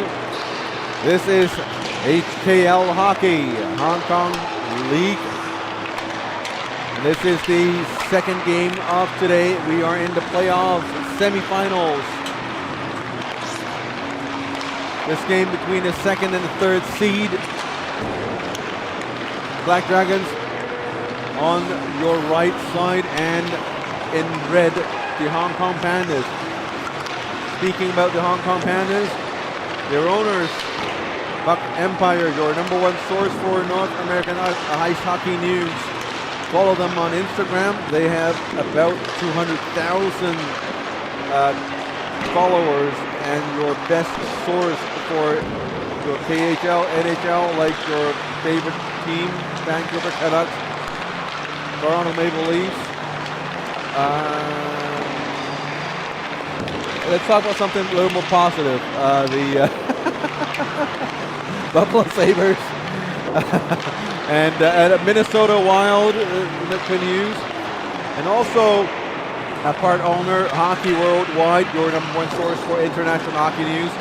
This one, international hockey news, HWW, Hockey Worldwide. They cover all international ice hockey, including the 3 international IIHF World Championships here in Hong Kong. They cover everything international hockey. And also, cannot go without saying, Gatorade, thanks for the official sports drink of the HKL, their long-time support for ice hockey here in Hong Kong, China. Gatorade, get your Gatorade at your finest local dealers. In this game between the top scorer in Red Wilcox and wanting to be the top scorer and couldn't be the top scorer, Whitney Olsen. Of course, on the Black Dragon bench, there should be Ben McCaskill. I see him now. Huge presence in terms of size and also in play. And for the Hong Kong Panda, also number 88, Albert Persons, a very, very important player for the Hong Kong Pandas. The first pick up in the draft for the team, GM Whitney Olsen had to pull a lot of the strings to get Albert Persons on his team, and he turns out to be a great player, but he missed a couple months of ice hockey due to an undisclosed injury, and he's been only back for, I don't know, what, a month or so. So he's not exactly in game shape. It's the third game since he's back, and he looked a lot better last game. But can he play with the same intensity that he had last game? That remains to be seen. Goalies for both teams. Interesting choices for sure. The Black Dragons, they have Moses Fung, but they decide not to play Moses Fung. And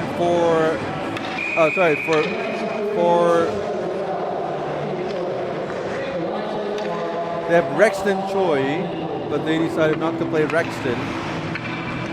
As for the Hong Kong Pandas, they are playing Moses Fung in net.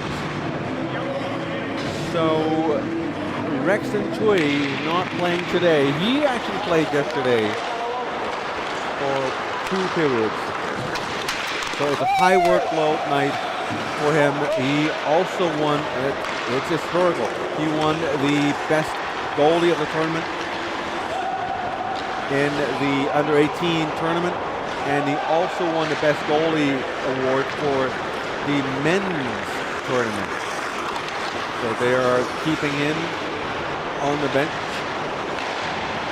But Moses Fung, he played a period yesterday, the third period, relatively fresh when you compare him to Rexton.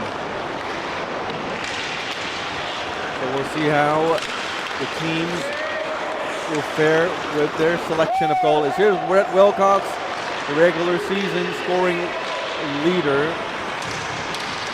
who's very, very good player, as he scored once a 9-point game. And with that 9-point game, he overtook Eric Eustace and became the top scorer of the league. And he's going to get some silverware after the season is done.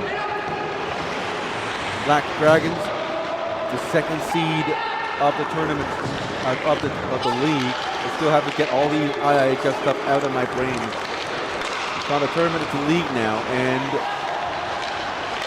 now with Hong Kong Pandas coming in. Hong Kong Pandas is an interesting team. They've been competitive. Here is a goal. Wonderful goal by Carmack. Handpicked by the GM and Whitney Olsen. Carmack feeds it to Whitney Olsen. Olsen with a shot, Mark with the rebound. Look at the goal again. Top corner, far side, far post, he sends it in. Carmack coming in again. Olsen with a shot, tries to jam it in. Olsen pointing at the net. And now the referee signals for a goal. This is a happy guy. I haven't seen him smile on ice for a long, long time. You don't see him smile that often. And Carmen Yee was telling me, yes, yes. You don't see that very often. I'm sorry, Madam King, not Carmen Yee. He jams it in, and yes, the goalie kicked the puck into the own net. And had the goalie remained stationary, the puck would have been out of the goal because it wasn't completely past the goal line then. But then the goalie had this reaction to pull his legs back, and that brought the puck into the net. And good call by the referee. But unlike the IIHF tournament, we do have goal review and coaches challenges here, and this is an offside. Very obvious offside. Number 83, that should be Lucas Lau, son of a good friend of mine, Mr. Joe Lau. Joe, a player in the lower divisions, just like me. Not very good players at all. But his son really loved the game. He also loved inline. He spends a lot of time coaching in one of these open outdoors inline ice hockey rinks in Kowloon. He's a very nice young man. He's playing for the Black Dragons. Face up in the neutral zone, 2-0 Hong Kong Panda. Now remember, Hong Kong Panda is the third seed team, so they're supposed to be underdogs, and Kerson's haven't really weaved his magic yet. But Kerson's very recognizable with his red helmet. He was a force in at least the top half. No, actually, he's a force from the get-go until he had to leave the team because of injury. He created a lot of offense. Very, very good player. Not very well known in the scene. I haven't seen him a lot around the rinks here in Hong Kong. Perhaps I play low-level hockey, and he plays the top divisions.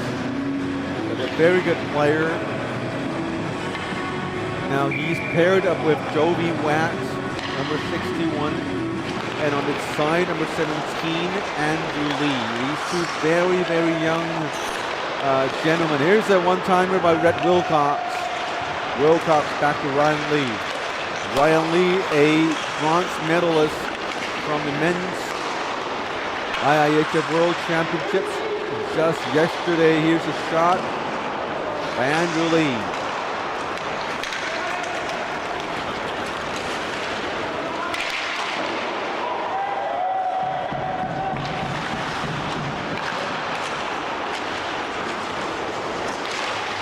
Here's Kirsten from behind the nets, trying to center it, dropped by the Black Dragons. Shots on goals. Oh, here's another shot by Joby Watt, saved by the goalie, rebounded by Ben McCaskill, the captain and GM of the team. McCaskill bangs it off the boards to number 59. That would be Ryan Wong. 2 Ryan Wongs in the league. Oh, here is Whitney Olsen again, coming in on the right side, trying to cut it through into the slot area. This game a much faster paced game than the last one. We have number 17, Joseph Toro. These two teams, their best players, all on the bench. Great shot, point blank range. This one wide. Ikeda on the right side. The older Ikeda, the more experienced Ikeda, the father. Ikeda with a son, Julian Ikeda, really fast and quick young man. I believe he usually lives in Japan and comes visit once in a while and usually find a spot for him to play as an emergency call-up. Here's a shot by Ikeda, blocked by the goalie. Mind you, Moses Fung is one of the top goalies here in this league, so it's not an easy task to score on this goalie here. Here's Sean Navin, gloved down by Moses Fung. Look at the skills he has, and of course, one of the better players here.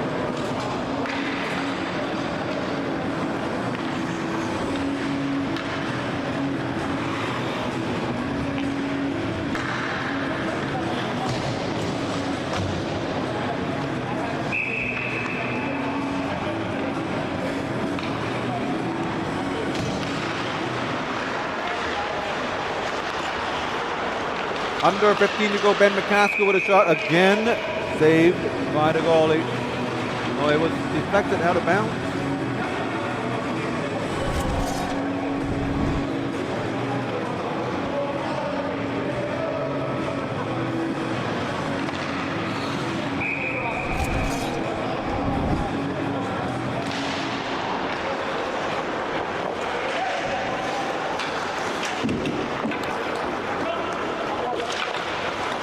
Here's McCaskill in his own zone.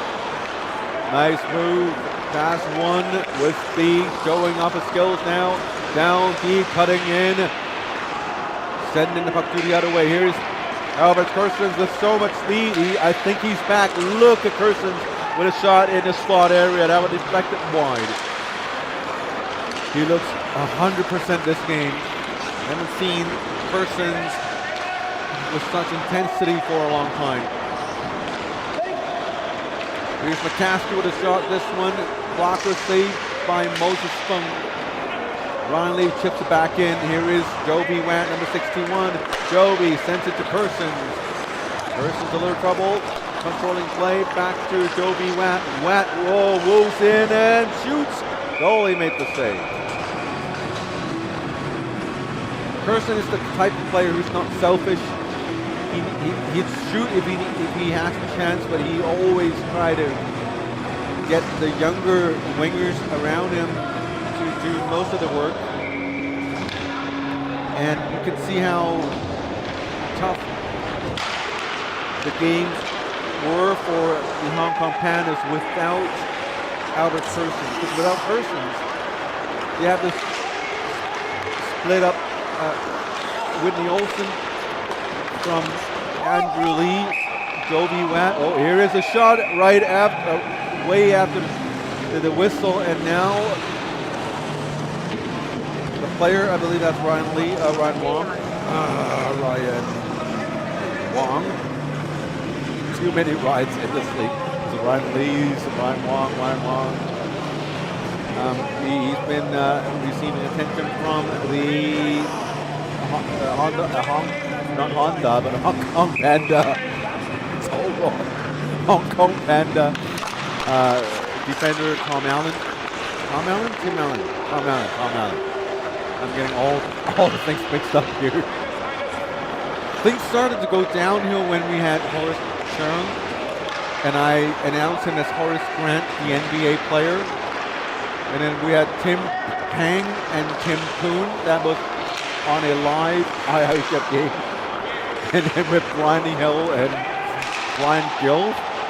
Now we have, we had Whitney Olsen and Whitney Houston. That was the first game I did. Whitney Houston, I couldn't get it. And then we have Tom Allen, Tim Allen, and we have Connor Quinn, and Connor McDavid and Quinn Hughes. So it's a lot of mix and match, and now with all these rhymes, it doesn't help with my aging brain. So I do apologize for unprofessionalism. I do comment and call me names, but it is my fault. Here is Jovi Watt cutting in. Now Jovi, a great name because just can't go wrong with Jovi. And there's another player called Bond, and then there would be a problem.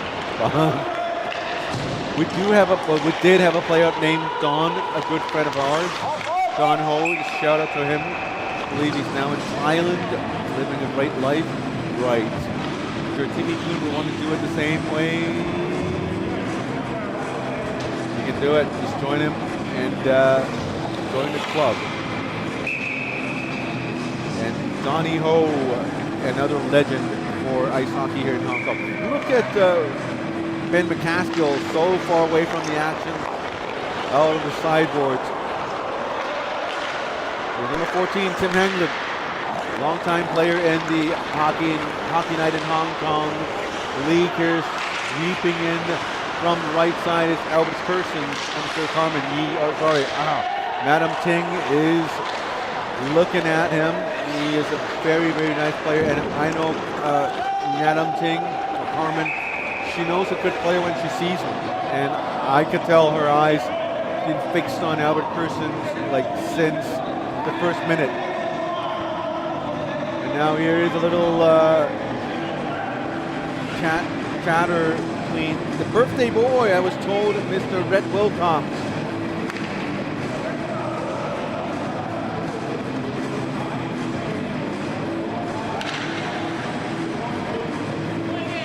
I was told Mr. Rhett Wilcox will have his birthday in an hour and 16 minutes.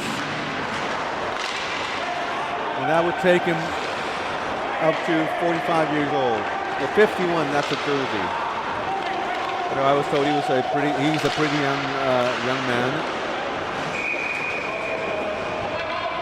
He just plays so well that people look at Rhett and says, he must have been playing for a long, long time. His play, his skills, everything looks so mature. Doesn't play like a player his age. Of course, his beard doesn't help. He kind of knows I'm talking about him. Happy birthday, Rhett.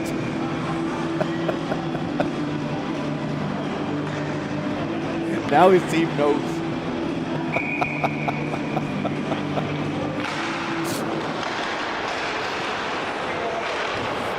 So this is what I like about the league. I know this is still a sanctioned game by the association, but the atmosphere here, it's even more laid back than the club league. Even though this is the highest level of ice hockey here in Hong Kong, but still it's an amateur league. People know it. Everyone goes to work tomorrow morning. Most of them do go to work tomorrow morning. Some go to school. The lucky few don't have to work at all. And poor King Ho, he's going to go back to the association with more work tomorrow. But tiring game for him for sure today. A disappointing one. His team was up 2-0 early on, but then they just went out of breath and lost the game. The first of 3. Oh, here's the shove from the back by Sean Navin. That one went uncalled. And giving chase, number 66, Eugene Lee. There's going to be an icing call against the Black Dragons. 2-0 Hong Kong Pandas. And don't you think the game is over for a second, because we have seen And we know these guys in black, they don't give up, especially for Ben McCaskill and Rhett Wilcox. We've seen them, even with just one of them, they don't give up, they never do. And we've seen these two players single-handedly come back from multiple, double-digit, trailing by double digits, and they were able to come back and play a respectable game. And it's just how good this team is. And when you have Rhett Wilcox and Ben McCaskill on the same team, you double that tenacity. And here is Wilcox again, center it to McCaskill, spins around the shot, rebounded by Black Dragons. Here's Sean Latour, down deep to McCaskill. Trying to get it out to Olsen. Olsen, I believe, from Minnesota. Right now, he should be pretty happy with how the NHL playoffs has been going for the Minnesota Wild. So I'm not sure if the Wild is his favorite team.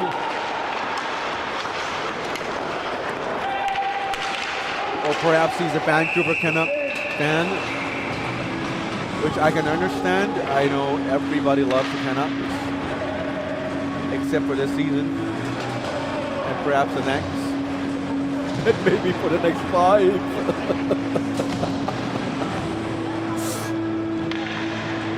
And the NHL draft lottery coming up very soon in a couple of weeks. Right now for Vancouver fans like us, like me, the draft lottery is probably more important than Stanley Cup Finals. 8.5 minutes to go in the first period. Good game we're having here. 2-0 for the team in red. Latour coming in, shoots, goalie made the save. Rebounded by McCaskill into the shot. Whoa, that's a nice save by the goalie. Batted the puck out of the danger zone by Moses Fung. There's Rhett Wilcox along the side.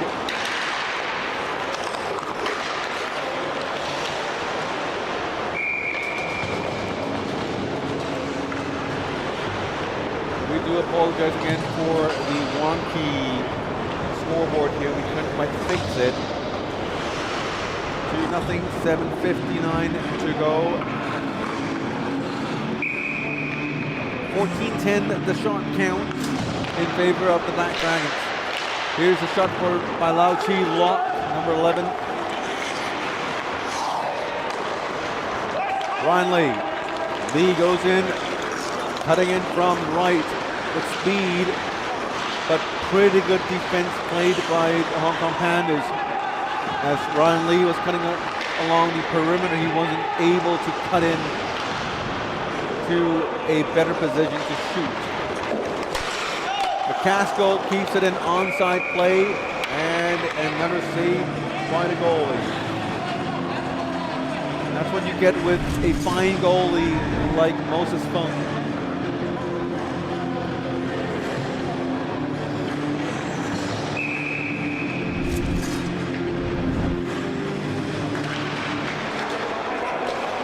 .7:24 to go in the period, 15-10, the shot count. And it's an interesting scoreline with the underdogs, Hong Kong Panda, leading by 2 goals.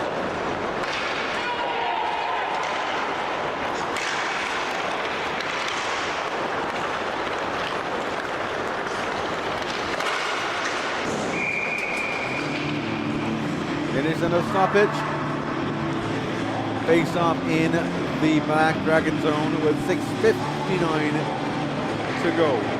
A lot of IIHF World Championship medalists here. Joby Watt, he played for the U18 team. He also played for the men's team. It was just yesterday.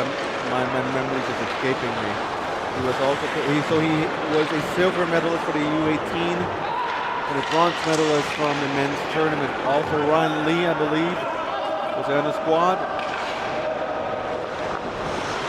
Kyle Mock played for the U18 tournament, but not for the men's senior tournament. Here's Eschleman coming in, cutting into the crease. And now we have the Black Dragons coming the other way. Black Dragons number 98, Isaac Chan, also played in both tournaments. Multiple medal winners. Oh, and there is a little chatter between the two players. Probably friendly chatter as Isaac Chan skates and sprays Moses Fung. Now that could be forgiven because Moses Fung was on a relatively upright position. But if he was down and he gets sprayed, then that would have been a very different story. Number 22, one of the Yams, Yam Yi, coming in, also played in an adult tournament. The bronze medalist in the men's World Championship Division 3B. Trying to get it to Karl Mock, intercepted by Ben McCaskill. McCaskill, nice spin around, goes in. Looking for Wilcox.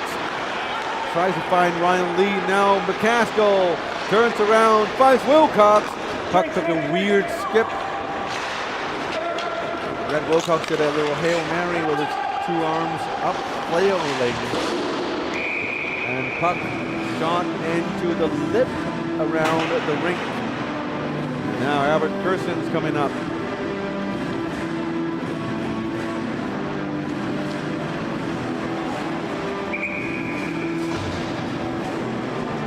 From our Mikeless color commentator, Timmy Poon.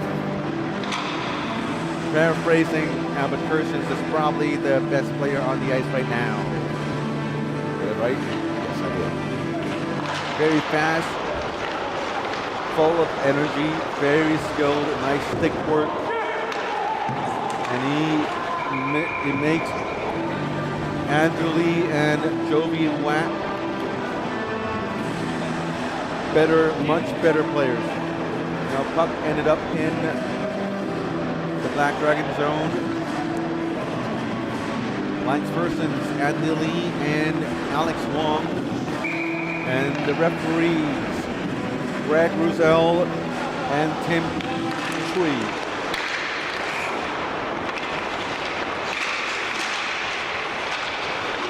Andrew Lee pinned down into the boards by Ben McCaskill.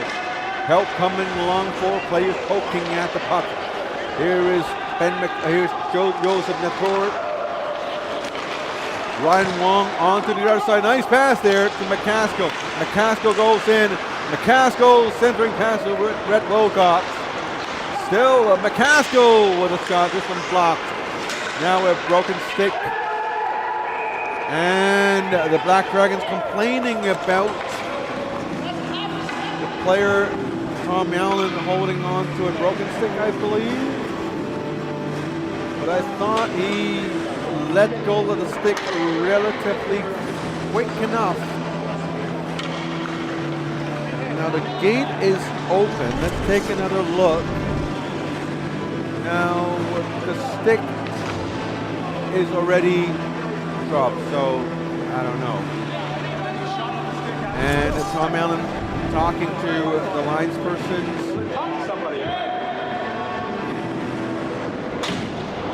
Probably find a footage here. And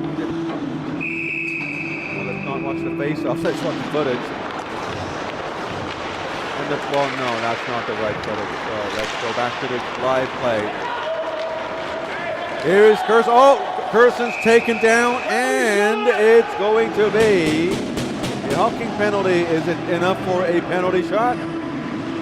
It is not, I guess. Both referees, no intention on a penalty shot. Look at the speed here. He is taken down.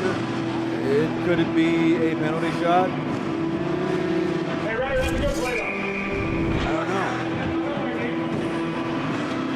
Kind of.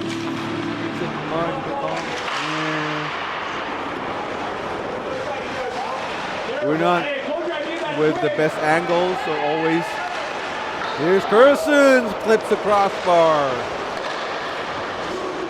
Here's Hanglin. A Hurton Cheng down deep, and now puck goes out of the zone. The Hurton Cheng corrals the puck from their own zone, feeds it to Whitney Olsen. Olsen saucers it to Kersons. Kersons still with the puck. Now unable to keep it in. Ryan Lee to Isaac Chan. Isaac Chan feeds it to Ben McCaskill. Very good passing skills by Isaac Chan. McCaskill spins around with a shot. Picking up the puck is Ikeda. Ikeda to Lau Chi Lok with a shot. This one fanned on. Now a speedy Lucas Eschleman. Eschleman looking for Olsen. Did not connect. Olsen back to Eschleman. Joe Cheng on the other side. Eschleman with the shot. Goalie made the save. Joe Cheng and Hurton Cheng, the brothers. I wouldn't know until Keith Kong told me about it. The brothers. I wouldn't know. Just like seeing Tim Poon and Tim Choi, I wouldn't think of them as brothers, but they are brothers. Real brothers. Almost living together brothers. Sorry, I've been unprofessional today. I know viewers would have the urge to type in complaints, and that's why I disabled live comments. And yet you'd have to do it after the game. And honestly, I'm just so glad to be back here in Royal Rink.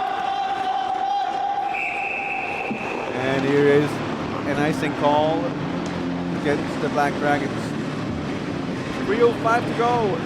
Just the opening period, and we've been having a very entertaining period. And I know some of us are already looking forward to the intermission.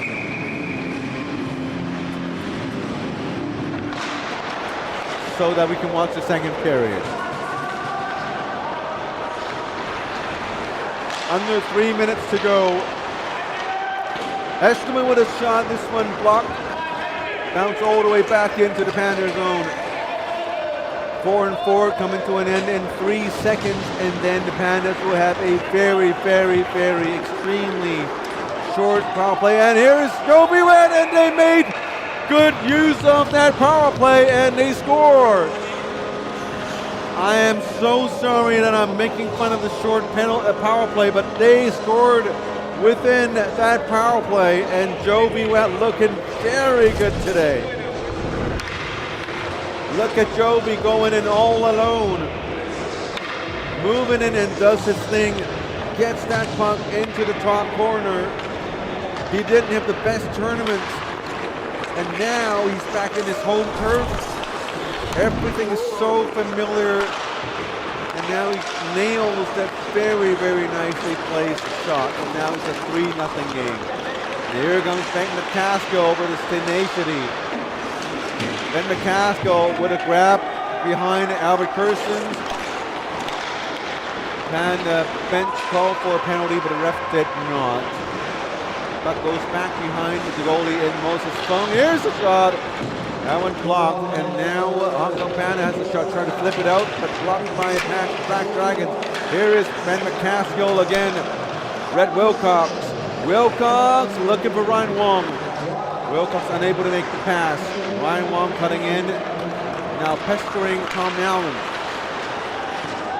Sending the puck out, and it's going to be offside for the Hong Kong Pandas, and Whitney Olsen have to go back into the neutral zone to clear offside. Red Wilcox. Toro moves in close. Wilcox skating in, sneaking in close, and now we have Whitney Olsen for a breakaway. Whitney Olsen, and he scores!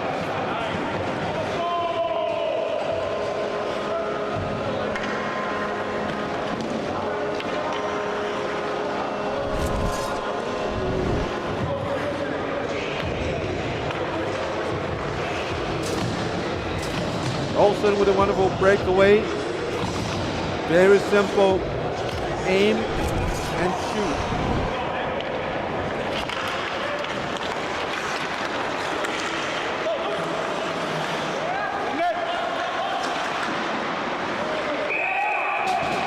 And here's the goal the other side.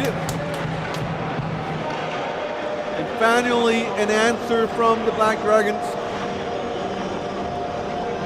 A quick one as well, just before the end of the period.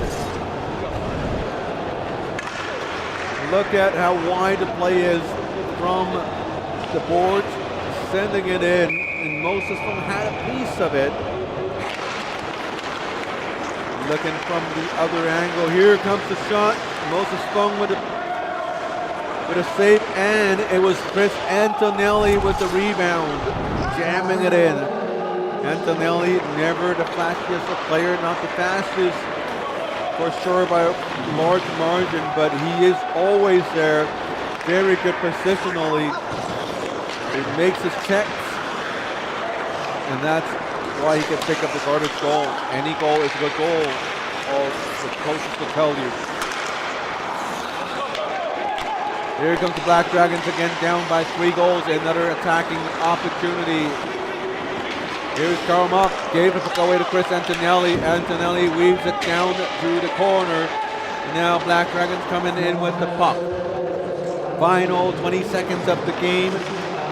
Hong Kong Panda, Jovi Watt behind the net, 13 seconds to go. Watt try to give it out to Tim Hanglin, and we have an offside call, and we have a whistle with 6.9 seconds to go, and the face-off has been brought outside of the zone. A very entertaining game for sure.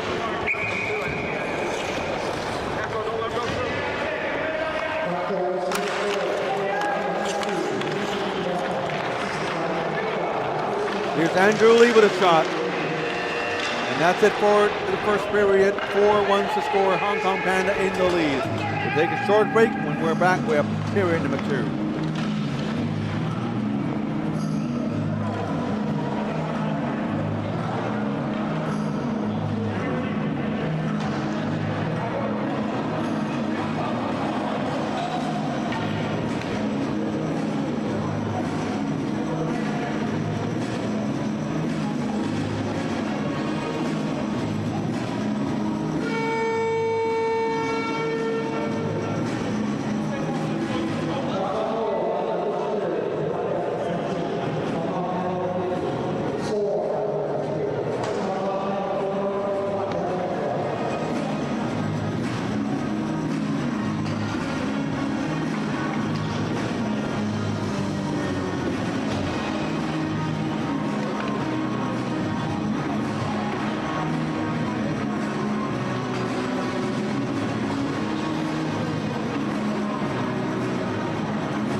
And the second period is almost underway. It is underway now.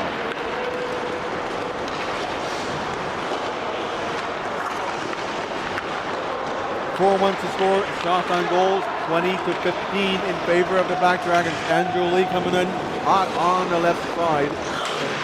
Albert Gerson's first to the puck, and now he's met with Ben McCaskill. Albert Gerson's outplayed Ben McCaskill.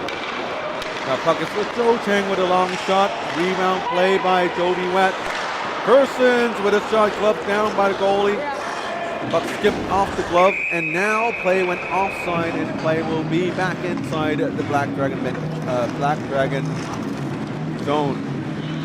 Face up in the Black Dragon bench, it would be not very nice.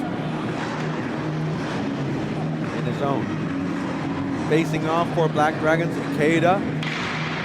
And he's up against Joby Watt.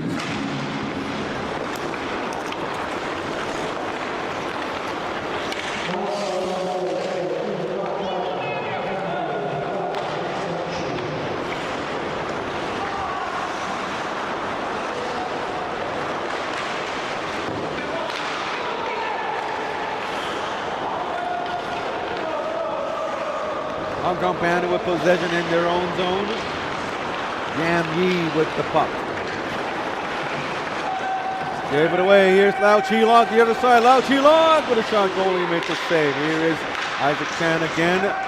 Trying to give it to Ikeda. Pokes it. The goalie made another save. Oh, that's a nice screen deflected shot by Ben McCaskill, the captain.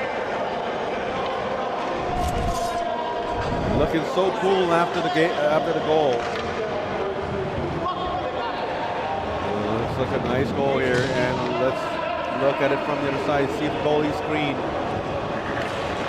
Now here's the shot, goalie. Just imagine you're the goalie. 3-4 bodies in front of you. Unable to see where the puck comes from. And that makes it very difficult to make the save. So 4-2, Hong Kong Panda, and we are looking at the Black Dragons mounting one of their patented signature comebacks. They were down by 4 goals, 4-0. And now they are within 2.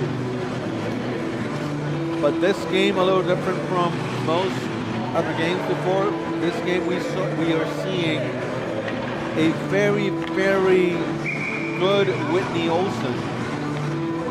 He's not frustrated at all. He seems to be very happy with everything that's going on with his team. Eschleman looks refreshed. And of course we have a rejuvenated Albert Persons. I think he is going to be the X factor here for this game.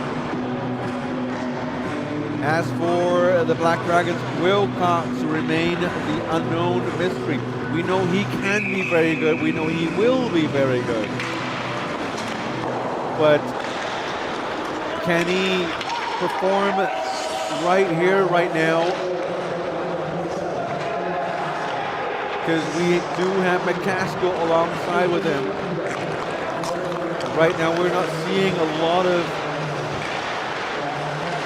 chemistry between McCaskill and Wilcox this game. It's mostly Toro connecting between these two, or it's going to be a little more individual than normal. Here's a long shot, rebounded by Ryan Wong, 59.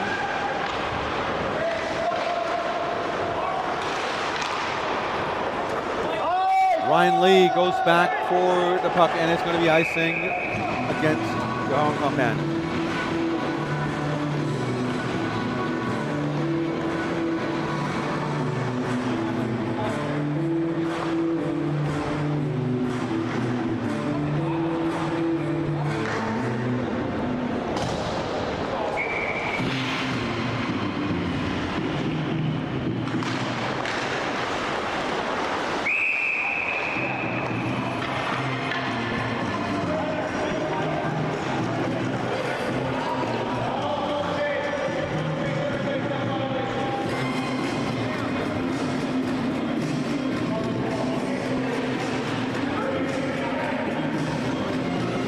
.22 to go in the period. 4-2 score, shot on goal, 23-18, and we have a whistle now.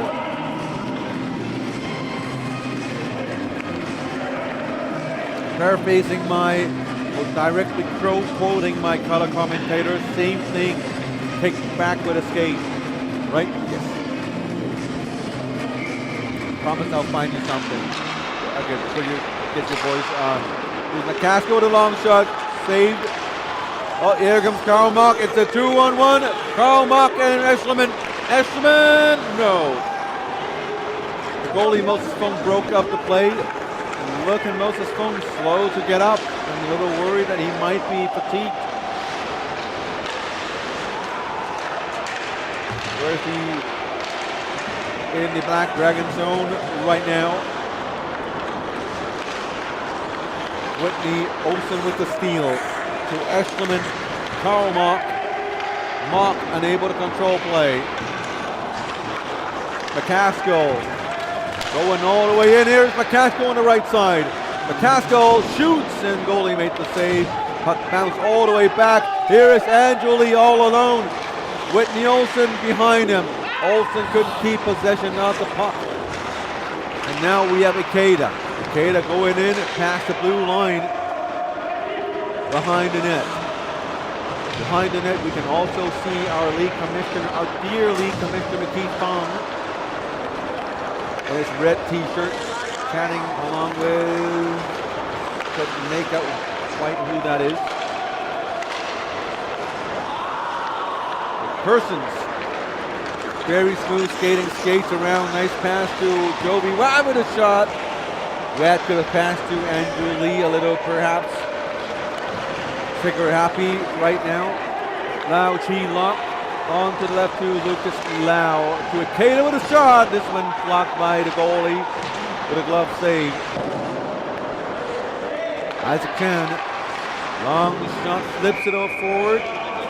Lau Chi Lock right in front of the net, but unable to make anything out of the pass. Still a 4-2 game. And now Ben McCaskill coming out onto the ice.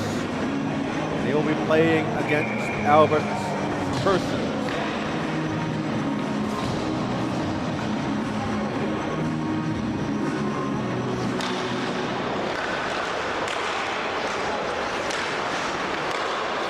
David puts it back into the zone.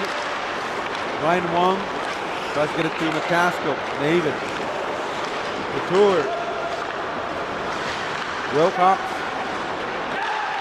The birthday boy. The birthday dude. Birthday man. Andrew Lee. Lots of stick work, moving the puck into the offensive zone. Persons waiting on the far side along the blue line.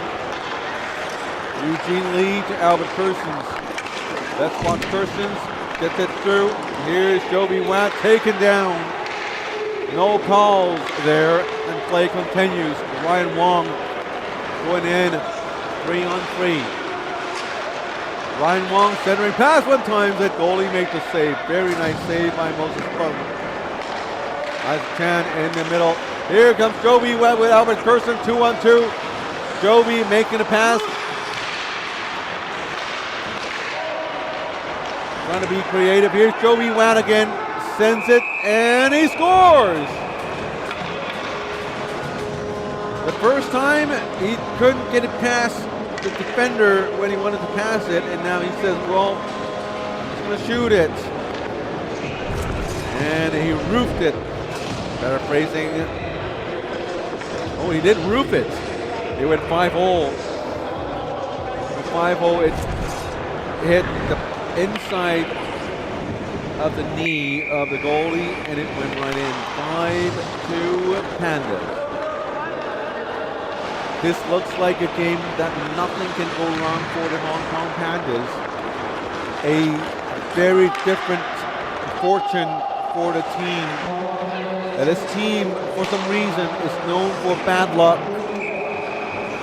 Players getting injured. Well, the story was Albert Persons was injured, so they signed a player in Pavel Voronov, who in itself is a superstar from Russia. But then he played a couple of games and he got hurt long term as well. So the Hong Kong Pandas were without a star player for a long time. And during the season they picked up some different players, but none of them were able to match up with the level of play of Persons and Voronov.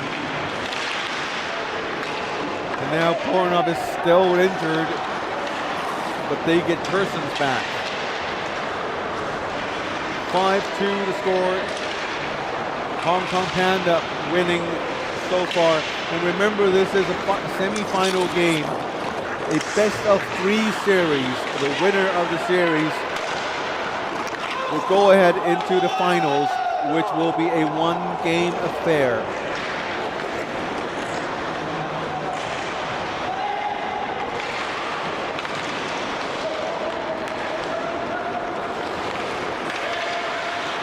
Here comes Isaac Chan, and it's going to be an offside. And I'm sure our dear league commissioner is going to ask me to remind our fine folks, our next game here is going to be in May 11th. Yes, May 11th. Today is April the 20th. Lots of reasons. We have an amateur international tournament going on in between, and we have holidays. So the next game is going to be May 11th. That's game 2 of the playoffs. And right after that, May 16th. Now note that's going to be a Saturday. Game days with the Hong Kong League are on Mondays, but the skills competition is going to be on May the 16th. From what I am hearing from the league commissioner, it's going to be a fun-filled night with a lot of interesting games to showcase the skills of the players, or the lack of skills to players. Albert Kerson's coming in, the sideway pass, unable to control the puck. And so that's going to be May the 16th, a Saturday. We don't know if that game is going to be, well, the skills competition is going to be broadcasted live yet, because I haven't quite decided yet.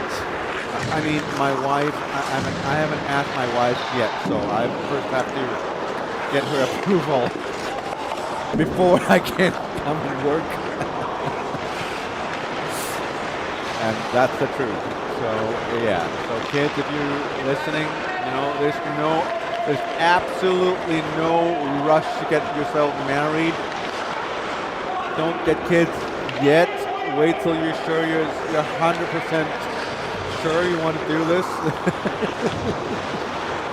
Again, if you think I'm unprofessional, just, type in the comments after the games. And while you're at it, click on the like button. You're not liking me, you're liking the Hong Kong Chinese Ice Hockey Association. They own the channel, I don't. And that's a giveaway to Karl Ma, to Joe Cheng, to Eschleman. They lost it to the Black Dragons. Here's the Toro. Toro to Wilcox. Wilcox skates. Very nice control.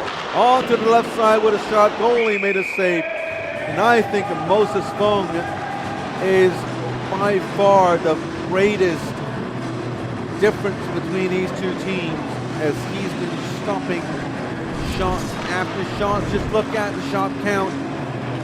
Got the wrong goalie. Look at the shot count. 29 to 22. Black Dragons out shooting the Hong Kong Pandas by 7 shots. And here's another shot with some block. 10:41 to go. And we have a shot on Isaac Chan.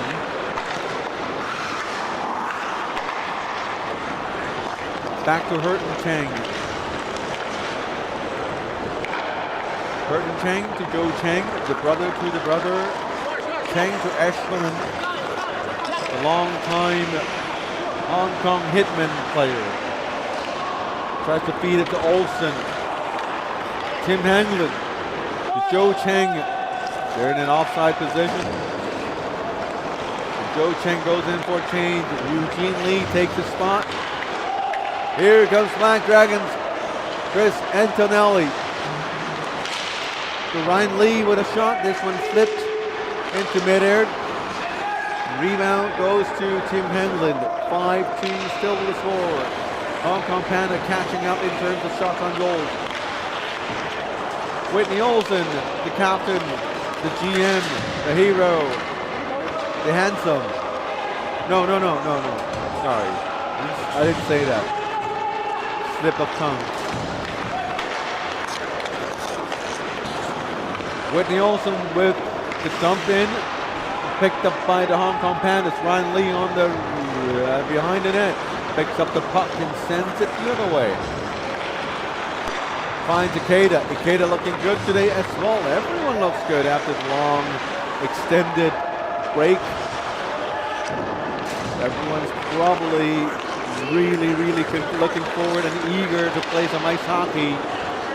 Enough of watching, let's get to play. And here comes Joby Watt. Watt to Kersons. Kersons on the left side, controlling play, going down, skating in, wrapping around, fakes the shot. Very nice control. Joby Watt receives the puck from Kersons, back to Kersons, looking in, shoots, goalie make another save. What a great play by Albert Kersons. And of course, Joby Watt. I know his dad is watching. And his mom. And talking about moms and dads, we thank the support from all these great moms and dads. It's April, I think Mother's Day and Father's Day might be coming up. Yeah? No? Yeah? Mother's Day's in May, right? I never get those because my mom never tells me, don't waste the money lah. Every day is Mother's Day lah, so do the dishes today lah. And I go, sorry. Merry Christmas. It's not Mother's Day. And we have some problems behind the net while we're chattering off. We see Kersons. Kersons been heated today. We saw him earlier coming off the bench, whacking his stick on the boards. I don't quite get why. Nothing has really happened to him, but I would think in the mind of a superstar player, I don't mean I am one, but you know, he's just kind of imagining mindset. I would think, because everything's going so well, going on so well for the Hong Kong Pandas. Albert Kersons, he's coming on playing such a great game, fast, he's always there, but he's not scoring. Perhaps that's something he's frustrated about. It could be that he's not happy with the referees. I don't know. He might not be happy with a certain player on the other team, but you know, unless we talk to him after the games, we never know.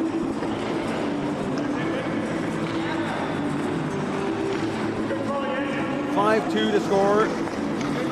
30-24. The shot count.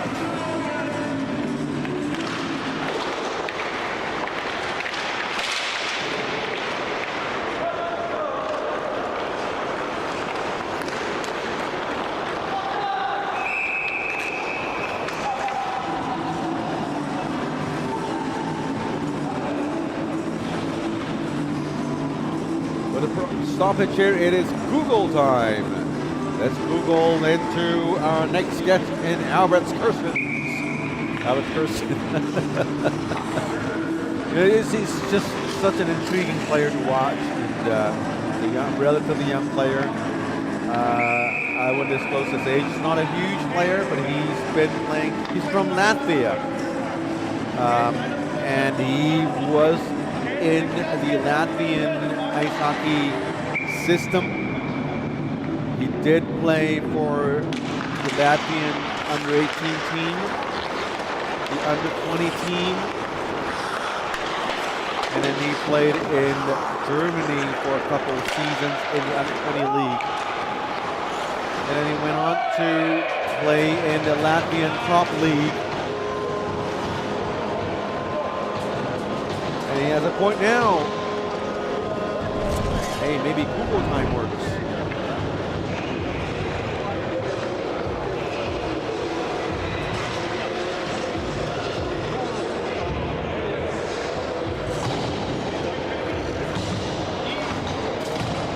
And he played in the top senior Latvian league for a couple of seasons. Went to Germany to play in the under-20 league, and then he went to the USA to play in the NCAA.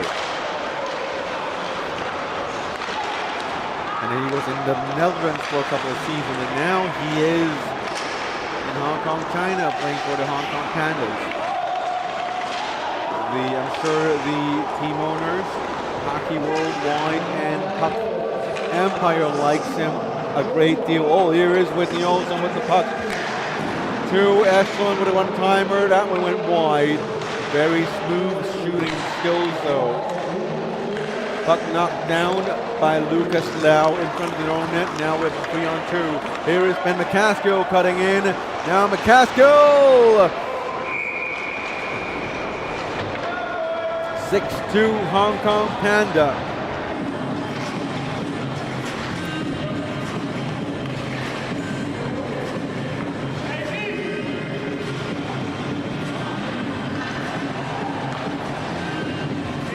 (30-25) the shot count. 6:48 to go in the second period.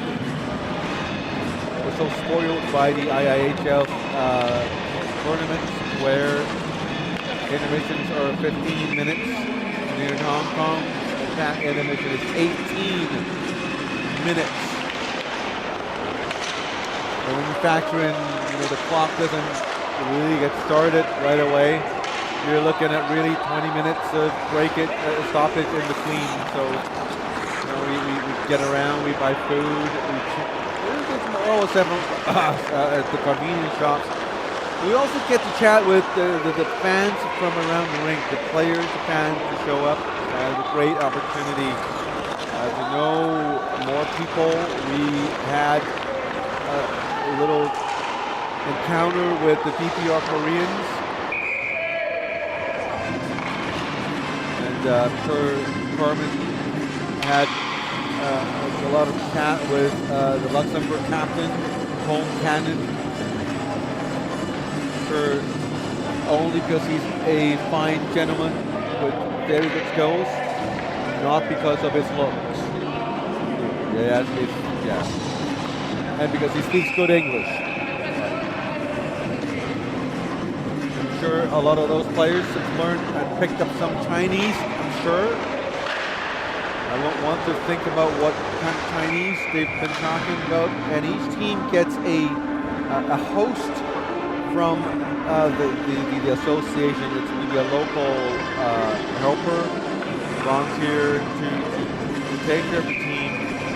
And I'm so happy to see these hosts making great friends with the entire team.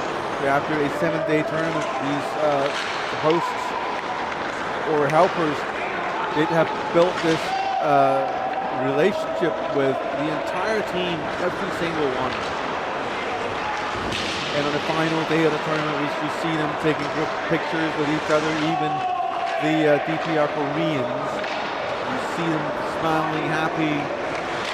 Some, they are going to really miss each other, and I'm sure they'll find a way to communicate with each other. So ice hockey really brings everyone together, and I don't know, although it's really tiring, it's a lot of work, I do wish we can have more of these in the future. Here is the Hong Kong Panda, Albert Kirstens with a shot blocked by the goalie. Kirstens tries another interception. Here's Wilcox going the other way. Wilcox, wow, nice pass to the far side, jams it. Goalie makes the save, rebound behind the net. Here is number 4, Tom Allen. To Ryan Lee with a shot that's been deflected out of bounds and face up in Panda zone. 4:46 to go.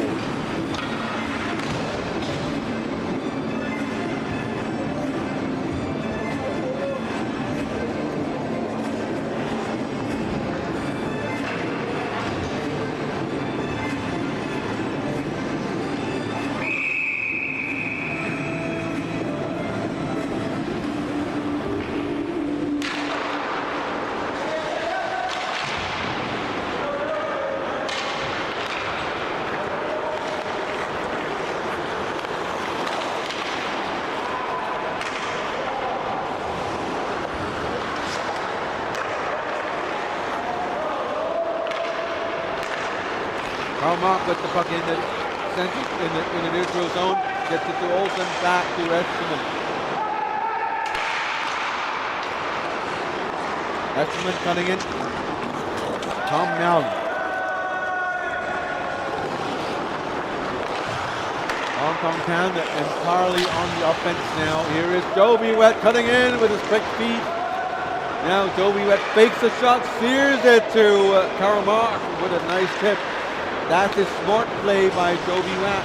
You see Wet improving every single game since he's been playing in the Hong Kong League. When he plays with the Club League on Saturday night, another league sanctioned by the Hong Kong, or hosted by the Hong Kong China Ice Hockey Association. You see him play his old style. He would geek around, hangs onto the puck a lot, takes a lot of shots. Once he comes into the adult league, he's one of the few players making that transition from junior or youth hockey to senior hockey very, very well. And as soon as they realized that he couldn't decast everybody here in the adult league, the players are larger, they're more experienced, they play the positional game a little better, quickly pivots and look to Albert Kirsten and Whitney Olsen, looking at how they play, and that's not easy to do. You have to look past your own level, your style of play, look at someone else's play, and think about what can I do better. Once you have the realization that you want to do better, and there's something better outside of yourself, that's when you can improve, and that's when you can take great strides as a better ice hockey player. And now I'm not saying Whitney Olsen is as good or better than Joby Watt. I'm not quite sure. Maybe he is. Maybe some would say Joby Watt's a better player. They're very different. But I'm sure there's a lot of experience Whitney Olsen can bring to Joby Watt.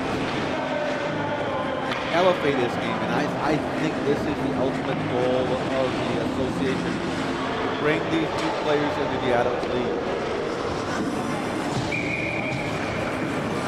And one of the guys we need to give credit to, I don't want to sound like I'm trying to make somebody happy, but I'm just going to give credit to whoever comes up with the idea of putting the youth kids into this league here in Hong Kong, in the HKL. It could be Keith-Fong, it could be Sherman Chan, the chairman. I don't know exactly who it is, but whoever insists that these youth players should be included, despite this is an adult league, I thought this is going to help the kids immensely. And other than Joby, there are a lot of other players. Curtis Chan, the Ryans, so many Ryans. Kenji Wu, Curtis Chan, I've said it before. A whole lot more. Kenny Lowe, Max, Jaden, Isaac, Jaden, the other Jaden. Leighton Lam, we haven't seen him for a long time. Bruno Wong, Gas Wong, Ari Leung, Rex Koo, of course. 90 seconds to go, or 35 seconds to go in the period. 6-2 score, and now we have a 2-on-1. Whitney Olsen tries to get it to Karl Mark. Rebound by Lucas Eschleman, and 22 seconds to go. 3-on-2 the other way. Ben McCaskill, a slap pass there. Lau Chi Lok with the puck. Batted off midair by Whitney Olsen and picked up by Ben McCaskill. Sharp angle shot. And that'll do it for the second period. 6-2 the score. Shot count. Wow, 37-27 in favor of the Black Dragons. We'll take a short break when we're back. Third period.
Starting the third period, we have the referee, Greg Rousseau,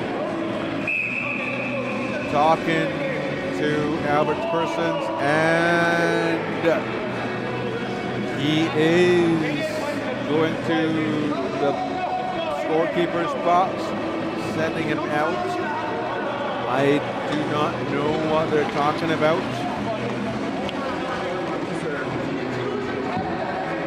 My color commentary guy, Tim Booth, says he didn't want to line up properly, so Greg Rousseau wanted to talk to him, talk some sense into him, and now it's 2 minutes. It's just a 2, so it's not a 10, so it's good. So it's a delay of game penalty for sure.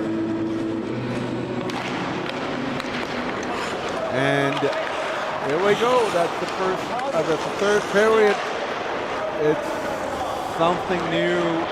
And now Whitney Olsen from the bench yapping at Greg Rousseau. And Rousseau giving him a warning.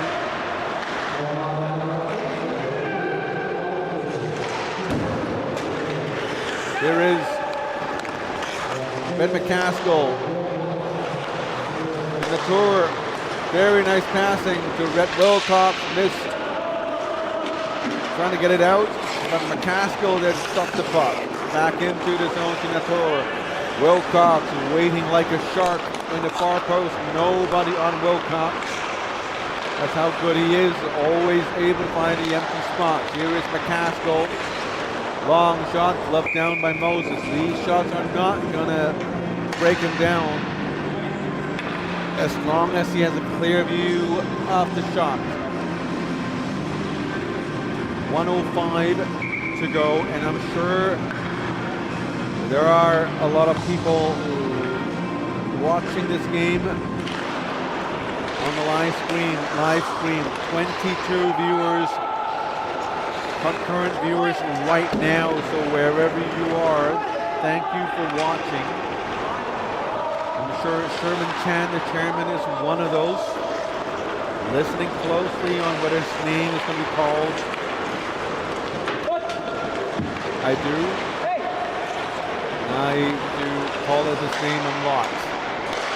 Oh, here's Ben McCaskill with a shot. A great save by Moses Fung.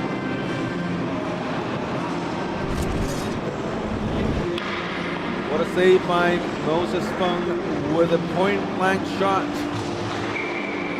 right into the chest pads. After watching these games as a parent and wondering, should I get my kid to be a goaltender? A goalie looks very cool. But it might hurt. The chest pad, shots to the chest pad almost never hurt. So your goalie is safe. It's just that when the puck hits your collarbone, or the inside of the knee, those hurt. The rib cages. He's got a bruise. That's pretty much about it. Good save. Oh, here's a nice shot by Rhett Wilcox. It's slightly wide, and Wilcox getting in for a change. He's exhausted, and that's what he does every single shift. Gives his all.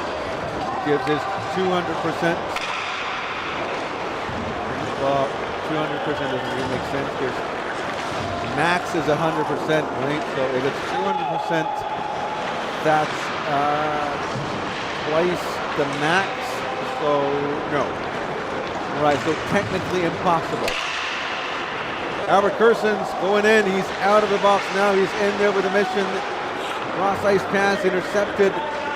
Now the Pandas. Tim Hanglin collects the puck. Hesitated with the puck a little bit, and now he draws trouble towards himself. McCaskill to Lucas Lau. Lau to number 92, Anthony Wong. Joby Watt spins, moved it up front, giving chase.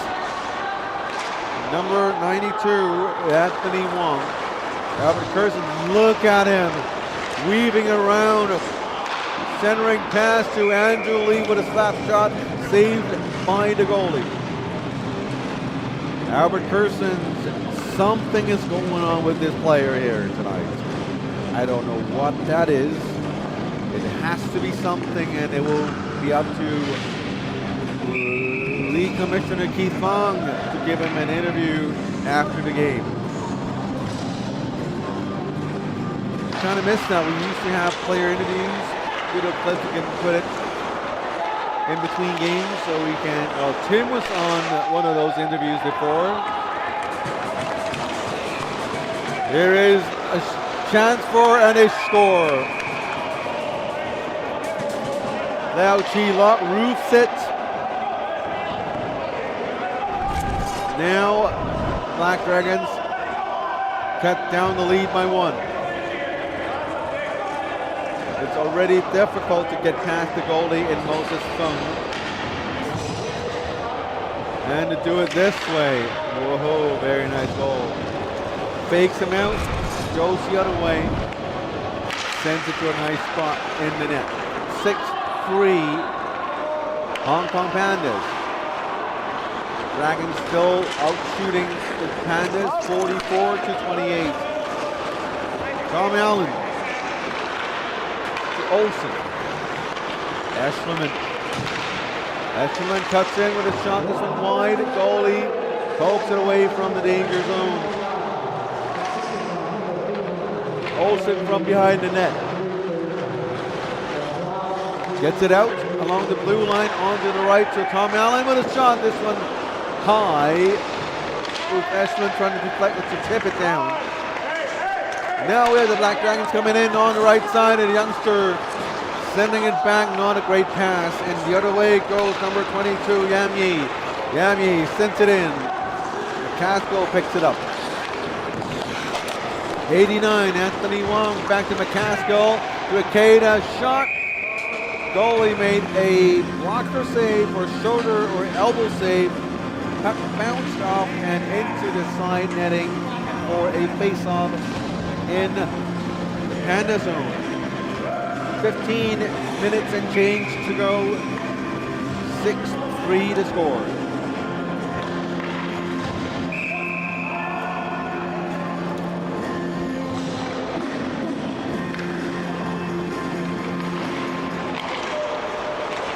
Caskill with a puck, another save by the goal.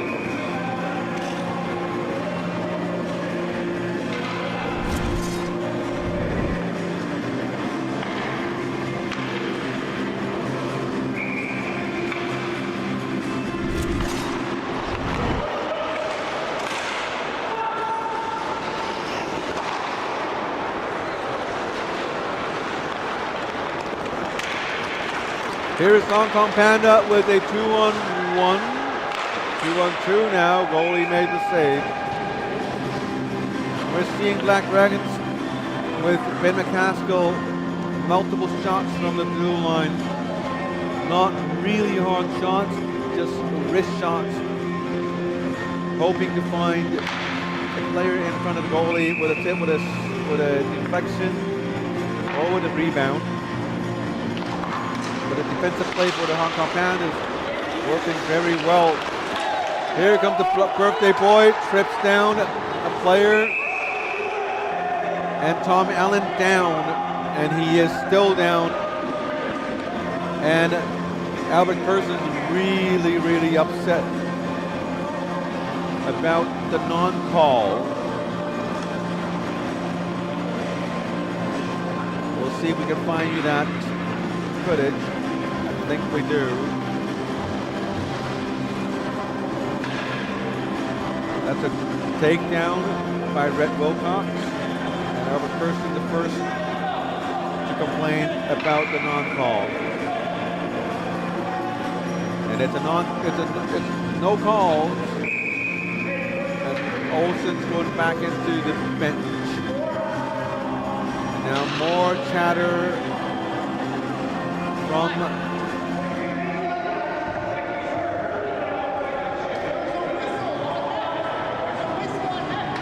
more chatter from Brad Roussel.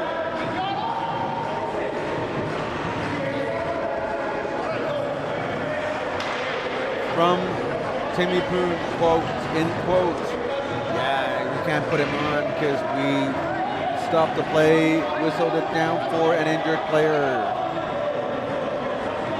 And Timmy is right. Tim Anglin off the ice. It's an offside call. And now they cleared offside. 22, Yami coming out. Albert Corsons, wow, look. Another level. I've never seen him this fast before. Lightning fast. Sends it towards the right side, left side, and Brett Wilcox for the interception. Wilcox sends it down, and here is Eugene Lee.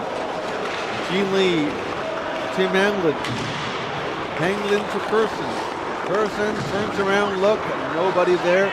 Skates into the zone. Into the slot now to Andrew Lee, back to Curson. Curson spins around, shoots, and it's one high.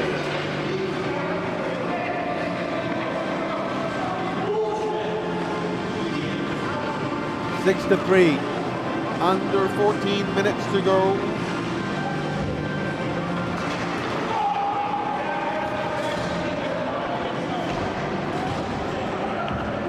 Very passionate bench in the Hong Kong Pandas. My choice of adjective, passionate.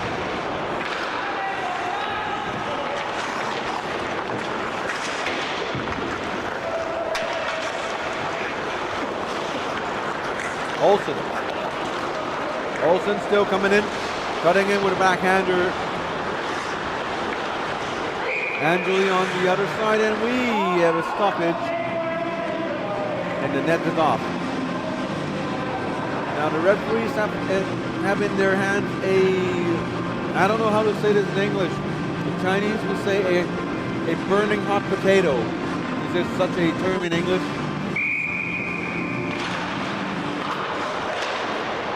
Yeah, it's something that nobody wants to have in their hands. You know, Chinese is my first language. I don't speak very good English. So, for the referees, they have I don't know, they have something in their hands right now. They need to take this very, very carefully and with care, sensitively, sensibly, taking into account of the feelings of all the players involved, while preventing things from escalating, because in this world right now we have too many things that's been escalating. We need some de-escalation going on. Game management is the term. You see, English is really not my thing. Passionate, yes. So it's going to be a pickle, something pickle, a pickle, a rotten pickle, something pickle. They have a pickle in their hands. That's right. Sorry. A pickle in their hands. Yeah, they just need to take good care of that little pickle. I don't know why pickle, but pickle it is. 12:31 to go in the game, 6-3 to score. We know there are some very passionate players around. We know these players are capable of doing damage, and we know these players are very important to their teams. And finally, we know these are playoff games. Now we have a whistle. It's going to be a roughing call. Ikeda going into a roughing. Ikeda going into the box for roughing. And we see Timmy Poon grimacing his face, contorting facial expression. That means he didn't want to say anything. Here's Yamye. Yamye with the puck. Uh-oh. Rhett Wilcox with a breakaway chance. Rhett Wilcox forehand shoots. Simple. And he scores. Now we have a game. It's a 2-goal game. Look at how calm he is. He's just, I don't know. Maybe he doesn't like scoring anymore. He lost the feelings for goals anymore because he scored so many goals. And don't forget, he's the regular season top scorer with 23 goals, 42 assists for 65 points in 13 games. That's what 4 points a game? That's incredible.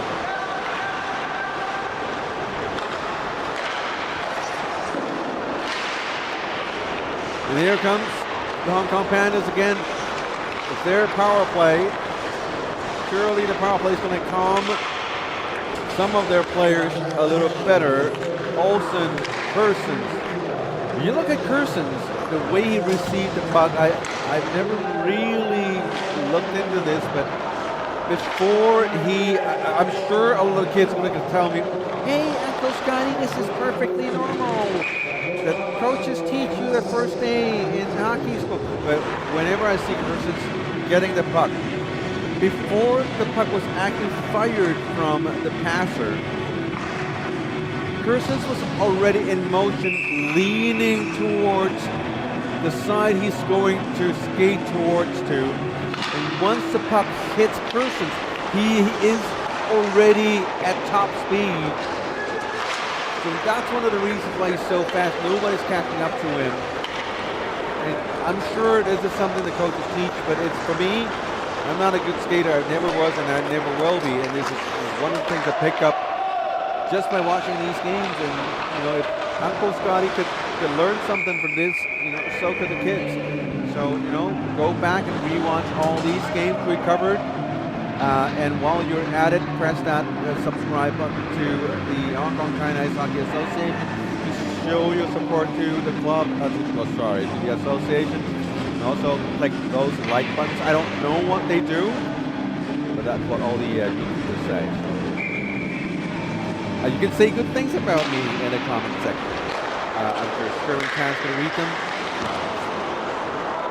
Helps the algorithm. I never understood. I keep hearing they're changing the algorithm. So just watch the games, enjoy, learn something, and I think that's what we want.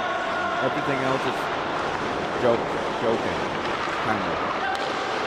10%. It's a great shot, rebound. That one goalie save again.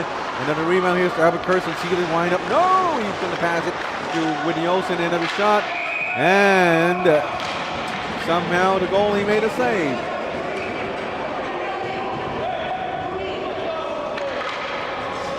Reaching the halfway mark of the period. It seems long. It is long. Oh, that's right. A lot of stoppages. Not because the game is. No, okay. It's because a lot of stoppages. And we have more stoppages now because the net's knocked loose, and the lines person is trying to do some, what do you call it? Fixer upper, quicker upper, quickie fixie, fixing, quicker fixer upper. Are you sure? Quicker fixer upper. I learned something every day from Timmy, and not my English teacher. And by the way, for all your mathematic tutoring needs, Timmy Poon is the person to look for. I need some math tutoring. You need to help me, man.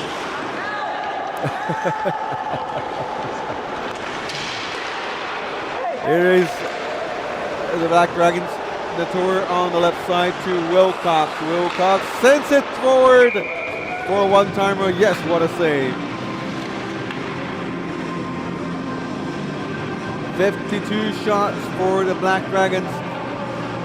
Very, very difficult game for Moses Fung. Rexton Choi looking more and more that he's just going to be there as a backup because of the league commissioner's rule.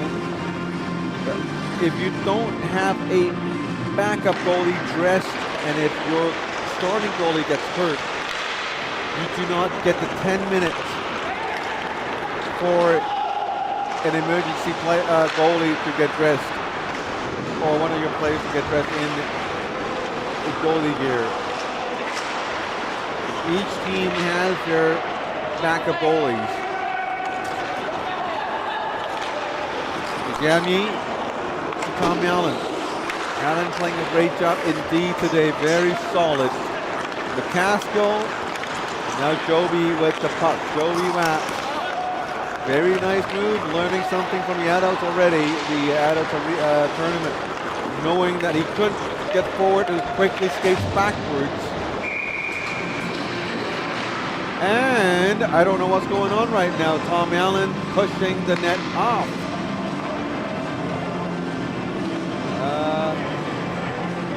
Ben. That's an interesting turn of events. You know, the goal, the game looks so peaceful here. Yes, it was Ben McCaskill. Or was it Rhett? Ben. Rhett, Ben. That was Ben. Sorry, Tom. I didn't mean that. I'm aging, you know, bad eyesight, all that. The referees are talking. You see Timmy Choi at the scorekeeper's box, so something's going to be recorded. And I don't know what's going on. I don't see a player. I see Rhett Wilcox and Chris Antonelli talking to Greg Rizal. It is going to be a penalty on the board. 27, Ben McCaskill probably called for that push, knocking the net off. It's going to be a delay of game penalty, and the referees caught it. And now, if Ben McCaskill doesn't get off, they are going to be called another delay of game penalty. And I don't know how much longer I can hold it in. I mean, my hunger. Getting hungry. McCaskill went to the bench. Broxenhouse still screaming. And now he might get himself in trouble. Yeah, he is. He will. He's probably going to get 10 minutes.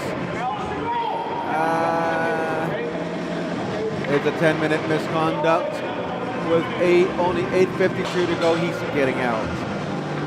And let's remember not do any unnecessary things, because you still have 2 more playoff games to go. You don't want to get yourself suspended. And more shouting. And see what I said? I told you so. It's going to be a, what do you call it? A pickle? A rotten pickle? A sour pickle? Quite a pickle.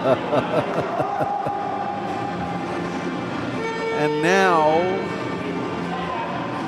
Keith Fong is going to help to handle the situation. He's an expert, but I think he's walking away from the situation right now. I don't know what's going on. Normally, Keith would be the first to de-escalate things. Try to hear from the player side, but he's walking away from the action right now. Perhaps he just want to hear from the referees first before he talks to Ben. But regardless, Black Dragons, Ben McCaskill, he is gone for the game. It's 2 minutes on the board. Taking his place is the number 92, Anthony Wong. I mean, the Black Dragons, they're not out of the game yet. They have still 8 minutes and change to go. And they're down by just 2 goals. And Persons is going to be another player who has too much passion in his head right now. And hopefully that ejection would take some of that passion away from Persons. And indeed, we have Keith Fong back into the penalty box. He's probably manning the place, so he could give his advice when needed and to make sure things do not go out of control. And maybe I was wrong. He looked around and he walked the other way. And here is the Black Dragons. I heard go, go, go, go, go, go, go. Olsen, Persons, to Estelman. Estelman goes in. Now Tom Allen.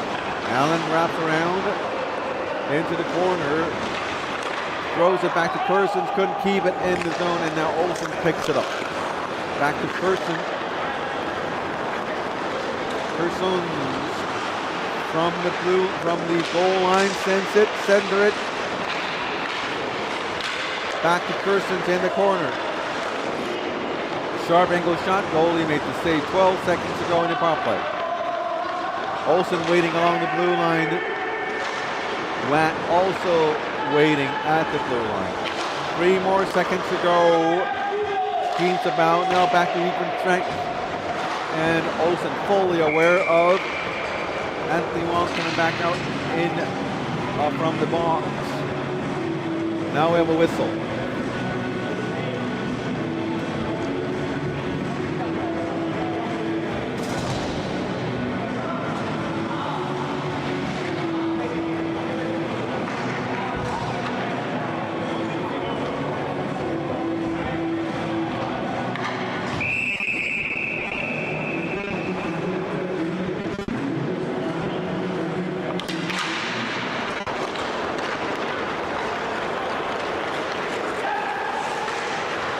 Ryan Wong brings it in. Wilcox shoots, goalie swallows the puck. 6:33 to go.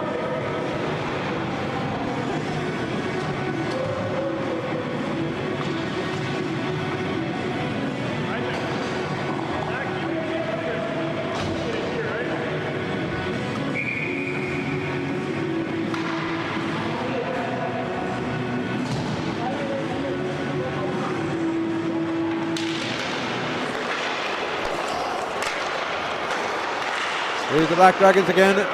Here's Navin with a shot. This one way wide. On to the right side, number 59. Ryan Wong with the puck. Sends it. Whitney Olsen with the puck. Flips it way, way, way, way up. And now Karl Mott finds the puck. Joe Viwan on the left side. Unable to make it past. Here's Joe Cheng. Joe Cheng decided to shoot. Deflected off a stick. Out of bounds. Out of play. Face up in the Black Dragon zone.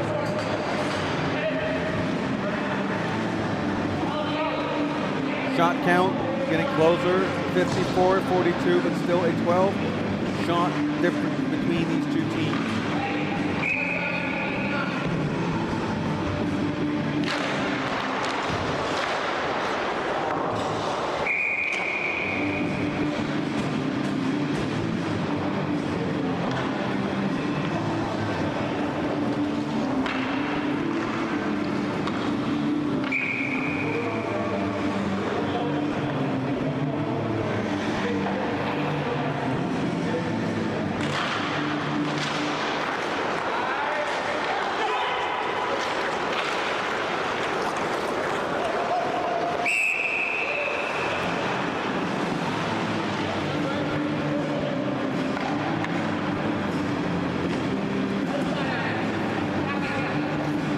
Under 6 minutes to go. 6-4 the score.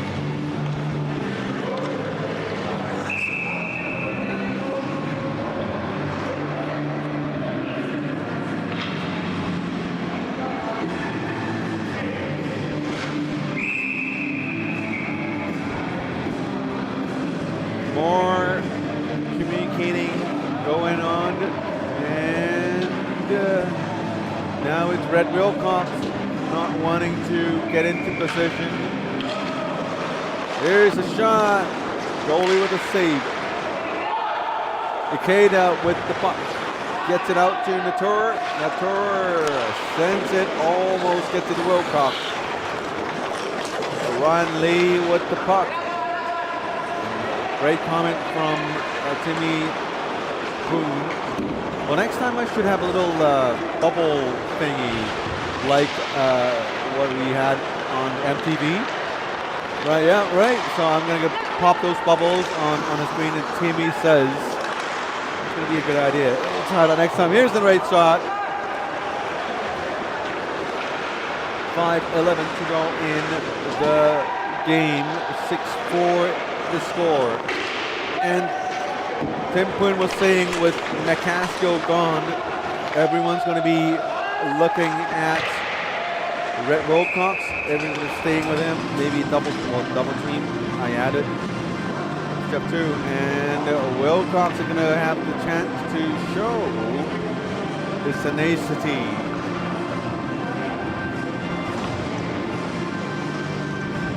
And usually when Wilcox works the hardest is when McCaskill is not there, when he's forced to play single.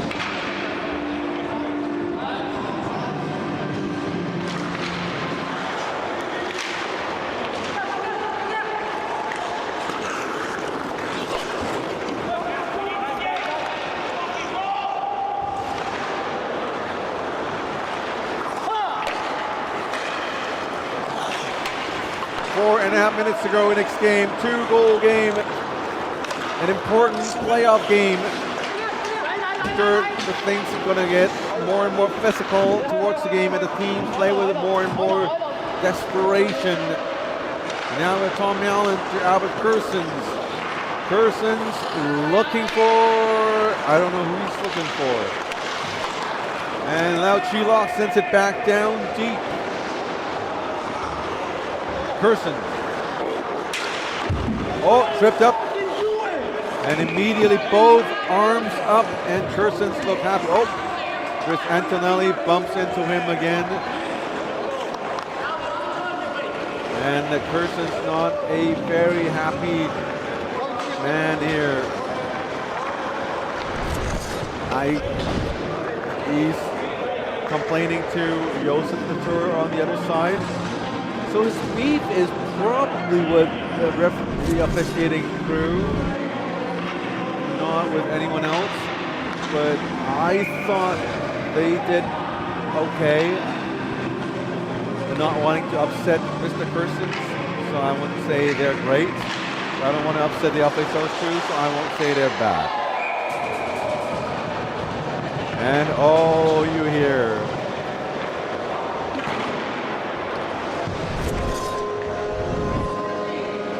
Right off the face-off, Albert Kersons to Olsen with a little flip there. And I would say the goalie was probably screened. Maybe not. It's just a dive shot. Maybe a little tipped. You can probably look at it. Maybe it's tipped. Look at the shot here. Very hard to say. No, it's probably not a tip. It was pretty much a direct shot.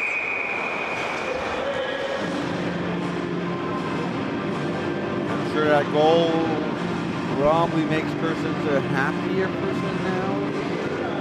You can look onto the other side of the rink where the flowers, rainbows, marshmallows, a nicer place in the world. Softer, get in touch with your softer inner self.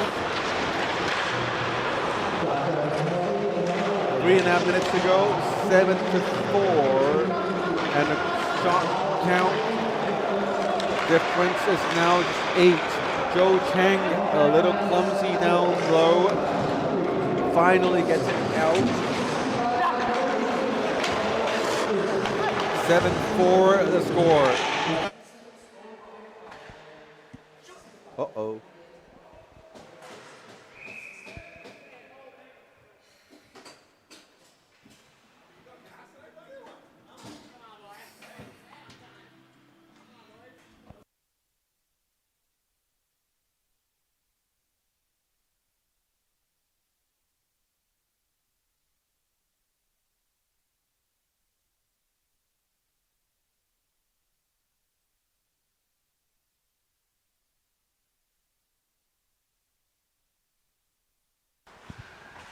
And we do apologize for the audio. We don't have the audio from the game, but with 2:44 remaining, let's hope things don't get any worse than now.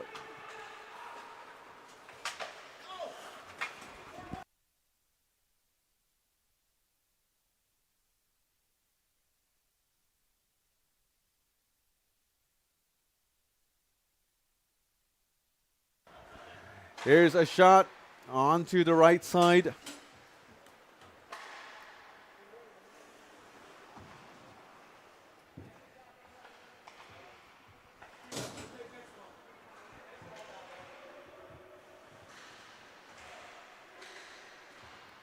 Here comes Karl Mock behind the net. Now to get it out, here's Eschliman. A minute 54 to go.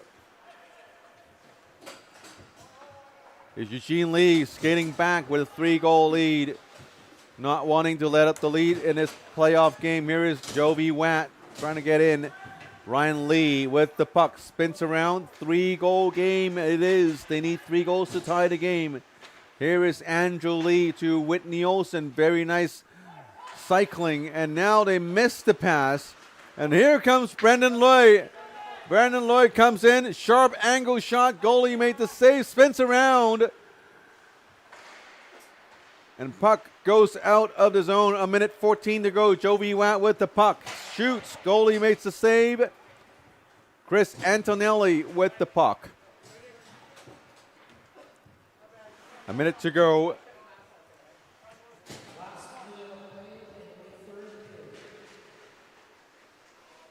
Ikeda gets the puck. Brendan Lloyd gave it away to Jovi Watt. Watt with the shot. This one way high.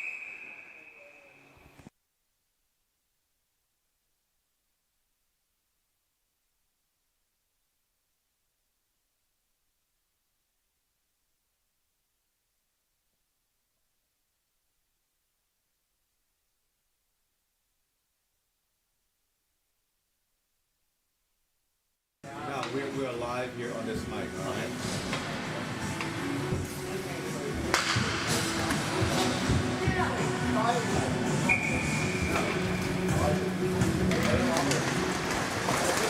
Hopefully we're getting some sound back, but you might be hearing an echo from me because we're going with another mic.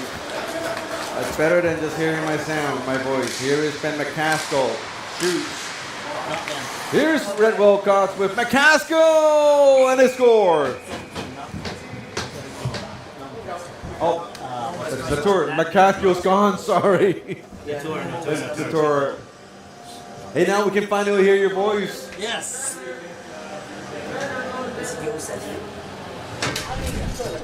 Good move. And we can hear his voice as well. We have a guest tonight. Carmen Yi, sorry, Miss Madam Carmen Ting. Nobody knows what Carmen Yi means. 20 more seconds to go. 2 goal, down by 2 goals, but I thought that goal was a little too late. Just 15 more seconds and Hong Kong Pandas will take the first game in its best of 3 series. And that would do it.